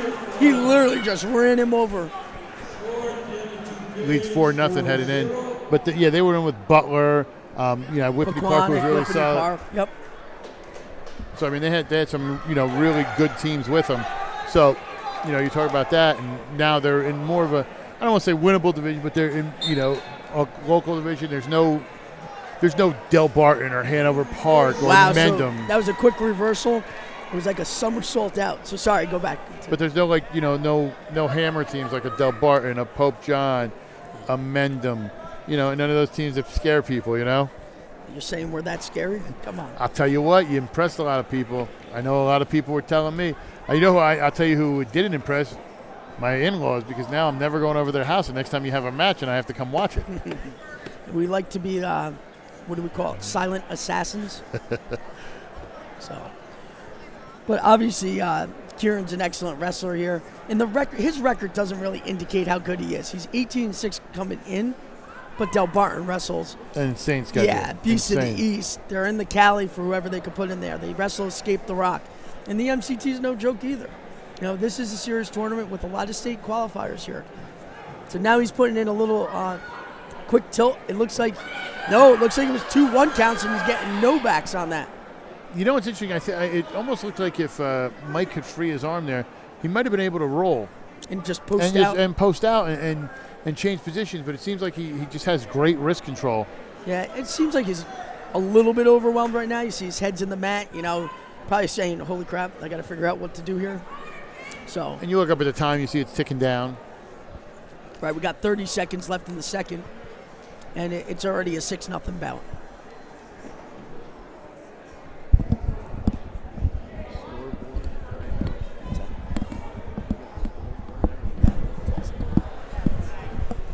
Hooking it in, he's trying to roll him over here. Yeah, that's called a Blair's ride. So he's got an inside wrist, and when it stays tucked under, they pull it up so the elbow comes out. We all call it a Blair ride. And then you can ride it almost like a tilt. So you're going to see him try to start to roll around, move to his right, and try to turn him with it. Mm-hmm. So again, 6-0 going into the third period, and chooses neutral. And Tim Wyatt, the head official here, with Lou Riccardi backing him up, just asked if he wanted injury time. And Corrente did not take it. And now, wow, look at that. A little bit of a scramble. No points.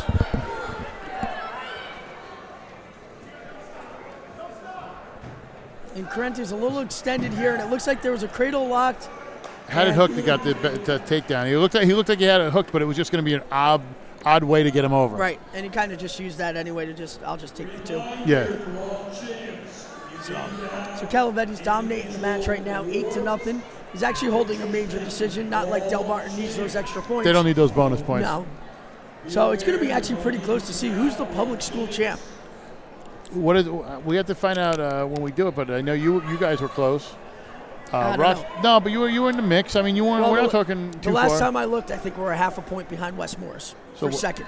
West Morris is in that discussion. I think Roxbury before the finals was up in there. West Morris, us, and Roxbury are up for the public school champ. And I know, obviously, if Hanover Park had Nick Ramo, we're talking a different story. Just as far as where their standing is. Oh, absolutely. Hanover Park is a solid squad. Solid. Very well coached. So Coach Branham does a great job over there. And, my father's alma mater, actually my parents' alma mater. They went to Hanover Park. I never did. No, you just went to Mendham your freshman year. West Morris was supposed to go to Hackettstown, and then went to Warren Hills. Ended up in Warren Hills. Yeah, I was supposed to go to Hackettstown, and then we moved over there, and there was a pagan bike shooting in the middle of Hackettstown in '93, and they were like, nope. My mother's like, you're going to Warren Hills. And it was like the reverse Fresh Prince of Bel-Air. I was going out. I don't mind Warren Hills, but it was like going from Hanover Park to Washington, New Jersey. Yeah, it's a little bit different. Yeah. So he's riding that Blair ride. You can see when the elbow comes up there. Now, finally, he broke it. Calavetti looks a little frustrated, but here we go. He's trying to tilt him on that side.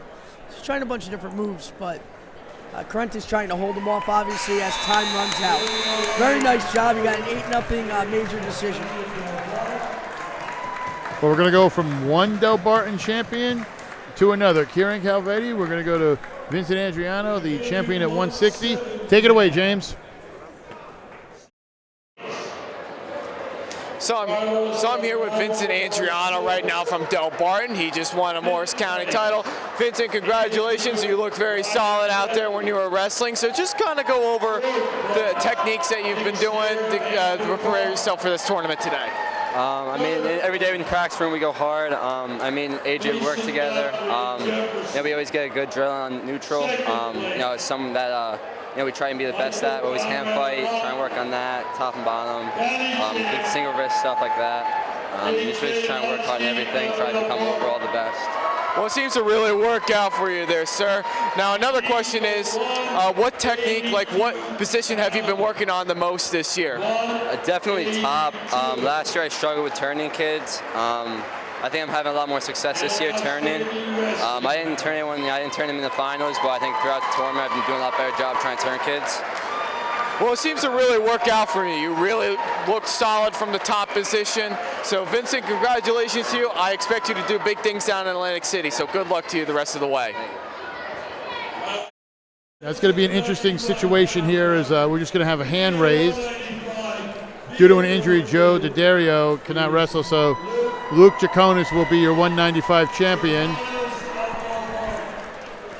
Now we're just having a little debate on Got to figure out who the OW is. I mean, the two to jump out to me, looking at it, I got to give it to either Dom or I got to look at DeFrancisco Antonio. At 32. Four-time finalist, 3-time champion. I mean, come on, that's like right there. They're going to do the medals here. We'll do a couple commercials. We'll do champion athletes.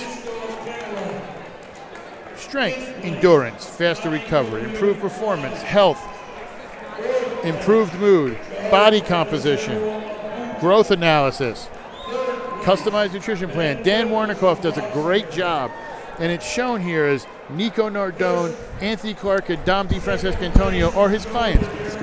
Give them a call at 800-324-1447. There's 4 locations in New Jersey, 1 in Long Island. Dan Warnikoff and wrestler champion athletes, wrestlernutrition.com. James DeZeo Law Firm. Our firm's mission is to provide our clients with the highest level of professional assistance. Any person or persons who have incurred damages will find us a legal representation that will ensure their rights are protected. With us, it's personal. DeZeo Law. The UPWA Professional Wrestling. April 3rd, we present Undeniable at the Wayne PAL. Former WWF superstars Billy Gunn and Chris Masters. Former WCW superstar Buff Bagwell. Impact star Robbie E. Ring of Honor stars of Tough Guys Inc. and the superstars of the UPWA. Go to theupwa.com. That is a pretty impressive lineup, to be honest. Very impressive. I always loved them when they were in D-Generation X. Perfect. That's why we wanted to bring them in. We're actually going to get our next champion here. Hopefully we'll have James go get, because now obviously with 195 it's going to be different with the medalists. I thought you were going to say the road dog Jesse James. You never know. You never know who's going to show up at a UPWA show. They're going to look here real quick. We're going to get AJ Lonsky real quick with an interview. Getting him set up here with James Clark. One of the many champions for Del Barton. Let's head to AJ Lonsky and James Clark. All right, so I'm here right now with AJ Lonsky of Del Barton. He just won a Morris County title. This is his second Morris County title, and he is a senior. He's a Princeton commit for next year. So AJ, congratulations. You seem to really wrestle conservatively in your final match, and you looked really solid. So just kind of talk about a little bit about what prepared you for today. I had a little bit of a knee injury last week, so in the practice room this week I had to go pretty light. I didn't really have a lot of practice before this, but I needed to wrestle to protect my knee. Well, that's always a good thing too. You got to try to stay healthy as much as you can. Now, another one I have is now, like I said before, you just committed to Princeton wrestling for next year. So, out of all the schools, what made you decide to go to Princeton, just out of curiosity? It was an overall best fit for me. I looked at a couple other schools. I thought the facilities, academics, the team, coaches, mostly the coaches. And the way that Princeton's been wrestling all year, it's a very good choice for you. So congratulations to you on everything. Good luck in AC this year. Well, I think he's coming over, but let's see, we're getting the medalists here. You got Kieran Calvetti. They're getting all the champions together. They're obviously going to take a picture with the champions. While they're taking the picture with the champions, let's do some more commercials. We'll do Vendetta Fitness. Our vision to inspire not only our clients, but other young and fitness enthusiasts. This is installed on our perfected E3, Evaluate, Educate, Execute method. Our core values, redeem, are what we stand here by Vendetta Fitness. Respect, excellence, dependability, efficiency, effectiveness, and motivation. Our new location, Powerhouse Studios on Route 10 in Whippany, is a 30,000 square foot facility. Vendetta Fitness. Edge Wrestling. Founded in 1984 as the first amateur wrestling school of its kind. It's an industry leader in standard of excellence.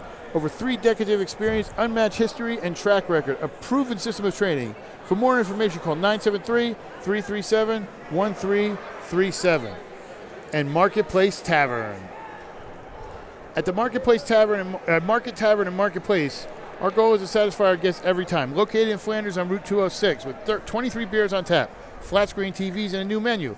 The Marketplace Tavern is the place where you want to be when watching your favorite teams. Excuse me. Join us for the Super Bowl or let us cater your big game. The Marketplace has off-site catering. So the next time you're looking to host an event or deciding where to go, look at the Market Tavern or Marketplace. We're going to grab Kieran Calvetti. We're going to grab, as they're announcing the outstanding wrestlers, listening on this. Yep, and they were just doing. Dom DeGena, your man. Congratulations, Dom. That's excellent. Well deserved. We're going to want to talk to him a little bit, maybe get him over here and chime in. I'll definitely call him on over. Well deserved. He had an excellent tournament, and I can't be more proud of him. I know we got Del Barton and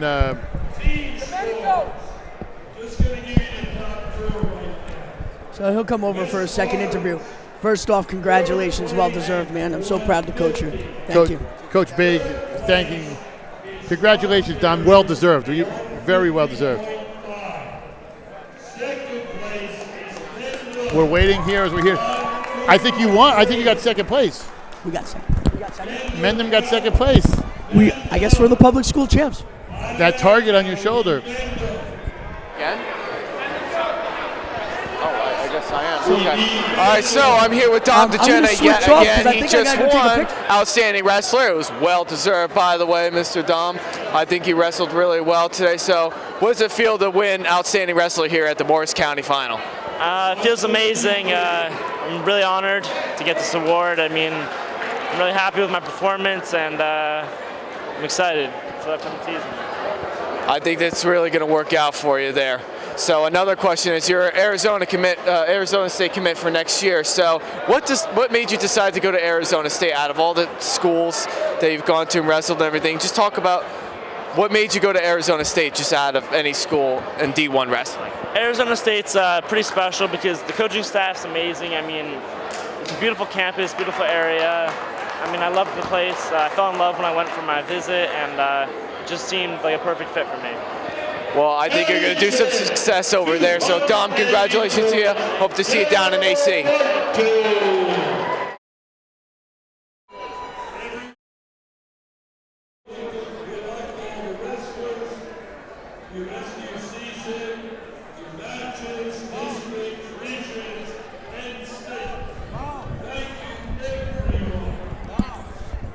Getting pictures taken. Everybody wants a picture with the champs or seeing their kids get out there. This is what it's all about here, as you see. They just decided to stand in front of our camera. No, we're good. We're good. By the way, hello, Ryan Sudol back here. If you got tired of me, you lucked out. Well, they have a mute button for you, Ryan. So it's all yeah, good. everyone should. Everyone does in real life, anyways. So death, taxes, and Del Barton wins the counties. But probably the biggest surprise of the night was probably Dom DeGena, the most outstanding wrestler of the tournament, as you just see, knocking out Joey Oliveri at he just got it right at the buzzer. That was the showcase match, I thought, and I mean, we still have a couple interviews to do here. We're going to have Kieran Calvetti. We're going to have Luke Jaconis come over. They're taking their picture of Del Barton winning their 11th straight. But yeah, I agree 100%. That was the match, I think, that was most impressive to me. That, and I really like what Conrad did against Zelensky. I think he was right there. I expected a tougher match. It was very good, and I thoroughly enjoyed this tournament. I mean, it was amazing. And like I said, we still got some interviews to do. Got some business to pay too as they turn on the lights. Go ahead. Start seeing if they start grabbing our chairs out from under us. Oh no, yeah, they're striking down real quick over here. They know how to do things here at Mount Olive. We also thank Mr. Fellini and everyone involved in the tournament for allowing us to come and cover this. We appreciate it. And also, Don, thank you for having us on. You've been doing this for so long, but to have more Sussex Sports on, it's an honor for us to be with you. And I think we're going to get James over here with Kieran Calvetti in a minute or so. We got him getting ready over in the interview area. Let's kick it to James. James, what's up? Getting him set. Yep. Everybody just walking around. And now we're good. Thank you. I am here with Kieran Calvetti. He just won a Morris County title at 182. Kieran, congratulations. You really looked like you were on fire out there. You were on your offense. You were able to stick to whatever shots you were supposed to get to and whatnot. You were able to turn your kid a couple times. So just talk about a little bit about what plans did you have to win this county title today?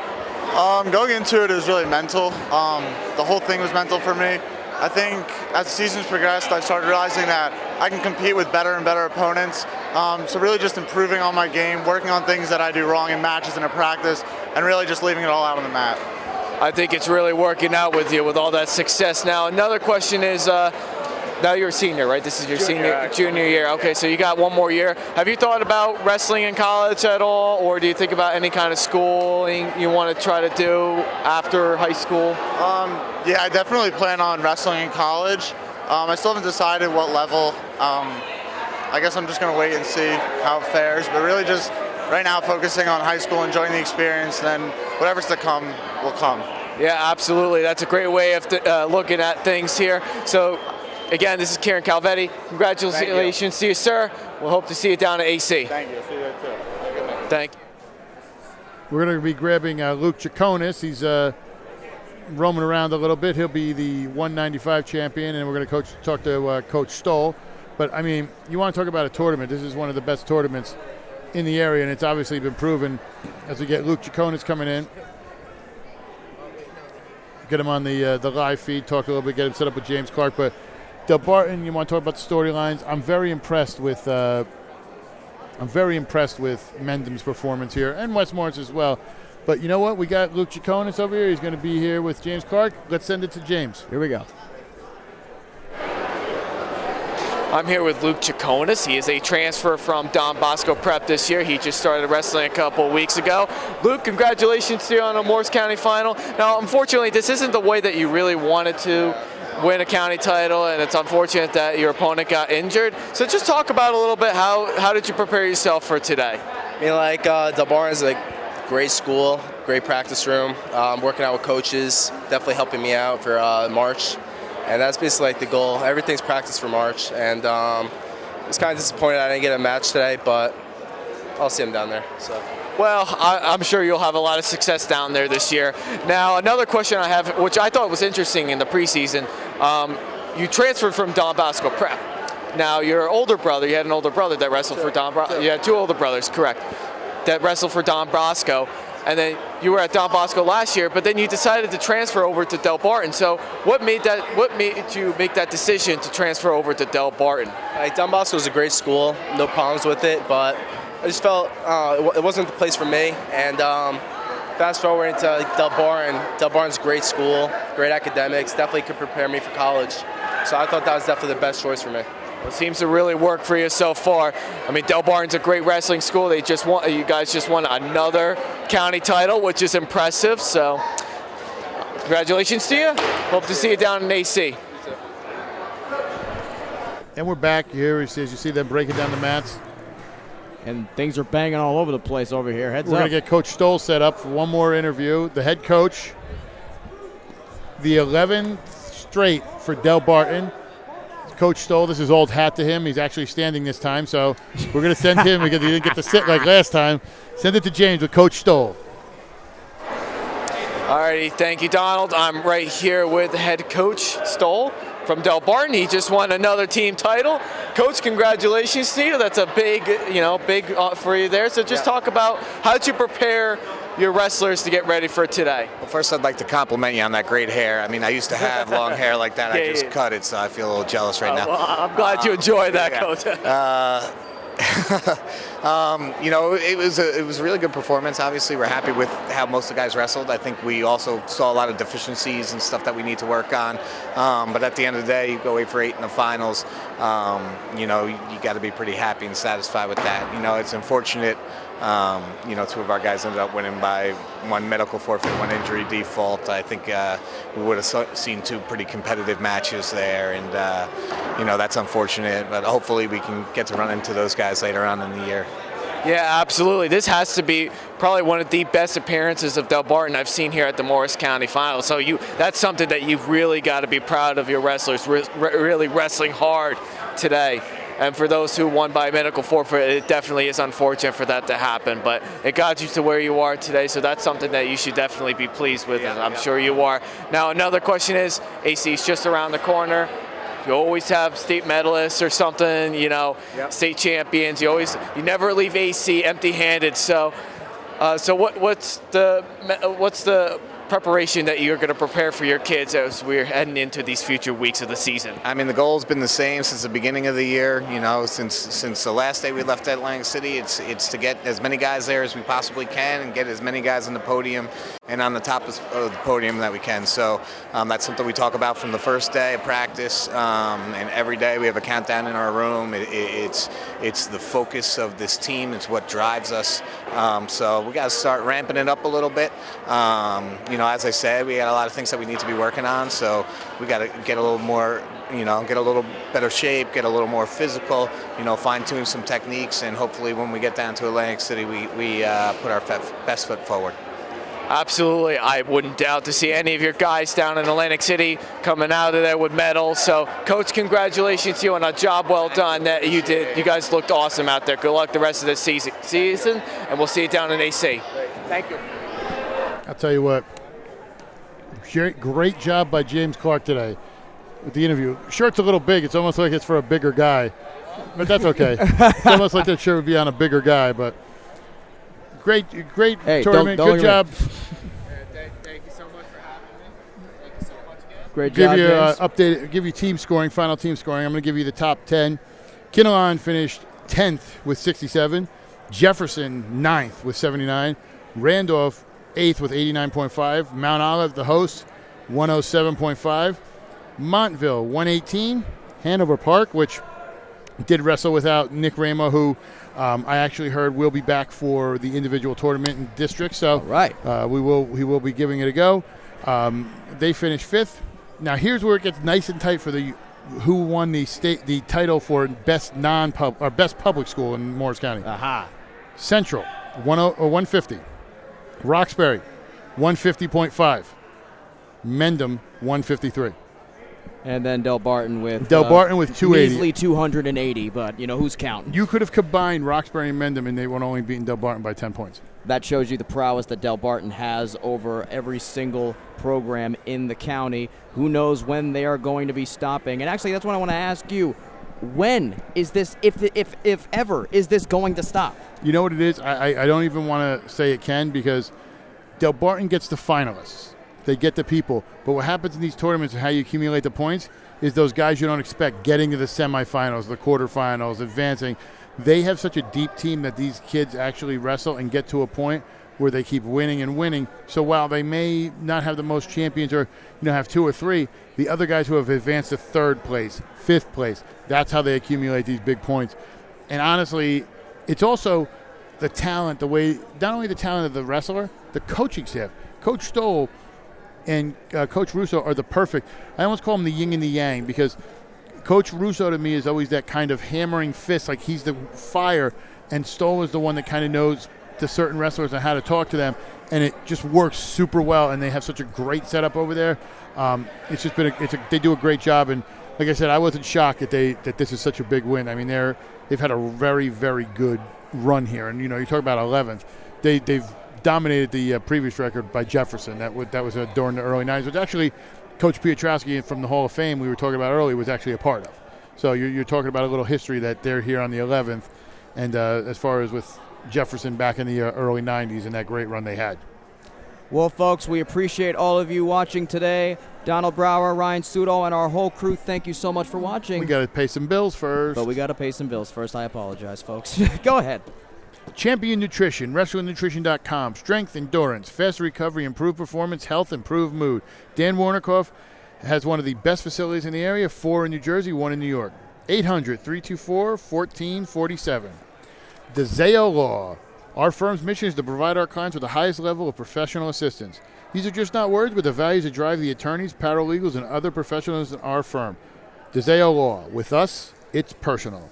UPWA. For the past 13 years, UPWA has provided the East Coast with some of the best wrestling there is to have. On April 3rd, UPWA presents its biggest show ever at the Wayne PAL in Wayne, New Jersey with UPWA Undeniable. Former WWF stars Billy Gunn, Chris Masters, former WCW star Buff Bagwell, Impact star Robbie E., Ring of Honor stars Tough Guy Inc., and the other superstars of the UPWA will be in the house. Go to theupwa.com for more details. Vendetta Fitness. Our vision is to inspire not only our clients, but other young fitness enthusiasts. Our core values, redeem, are what we stand here by at Vendetta Fitness. Respect, excellence, dependability, efficiency, effectiveness, and motivation. Redeem plays a role in our fitness family. New location at Powerhouse Studios on Route 10 in Whippany. 30,000 square foot facility. And just so you know, Mr. Lecca, I'm pulling for you. Edge Wrestling. Founded in 1984 as the first amateur wrestling school of its kind in the nation, the Edge provides itself on developing the whole athlete through the sport of wrestling to prepare them for life's challenges. Champions like Dom DeJana and others who wrestled at Nico Nardone and Dom DeFrancesco Antonio. I'm going to get that name one more time into the plug. They are avid there. As a former Edge wrestler, 2-time NCAA state champion, world freestyle gold medals, and Rutgers assistant head coach Donnie Pritzlaff once said, to gain an edge and become the best, there is no other place to train. Give them a call at 973-337-1337. And Market Tavern and Marketplace. 23 beers on tap. Free flat screen TVs and a new menu. The Market Tavern is a place to be for watching your favorite teams. Join them for the Super Bowl or let the Marketplace cater your big party. They have off-site catering providing the finest custom meats, seafood, and a full-service deli. Next time you're looking to host an event or deciding where to go with friends, allow them to make your night possible. And the Salerno Auto Group, Mendham, Denville, Bridgewater, everywhere else. Salerno Auto Group. We could not be here without them. And finally, on a personal note, I'd be remiss if I didn't mention this. We lost somebody who was very close to the Morris County HS Wrestling family and such last year. The person who actually was our old live stream person, Doug Black from Mendham TV, passed away suddenly about a week after our last broadcast for the MCT. Doug was a huge part in helping us do this for the last few years, and I know Coach Baig and myself were deeply affected by it. So, Doug, we miss you. You know, this is always going to go on, and we just want you to know we miss you, and thank you for helping us get to where we are now. So, Doug, like I said, you'll always have a special place with Coach Baig and I. And also, Mr. Sean Dolan passed away this past week, former youth wrestling coach for the Long Valley program, former school administrator at the middle school in Randolph, does so much stuff for the Morris County community, Morris County wrestling community for that matter, and he passed away this past week from his 2.5 battle year with cancer, and we are very sad to hear about that, but we hope that his memory will live on because of the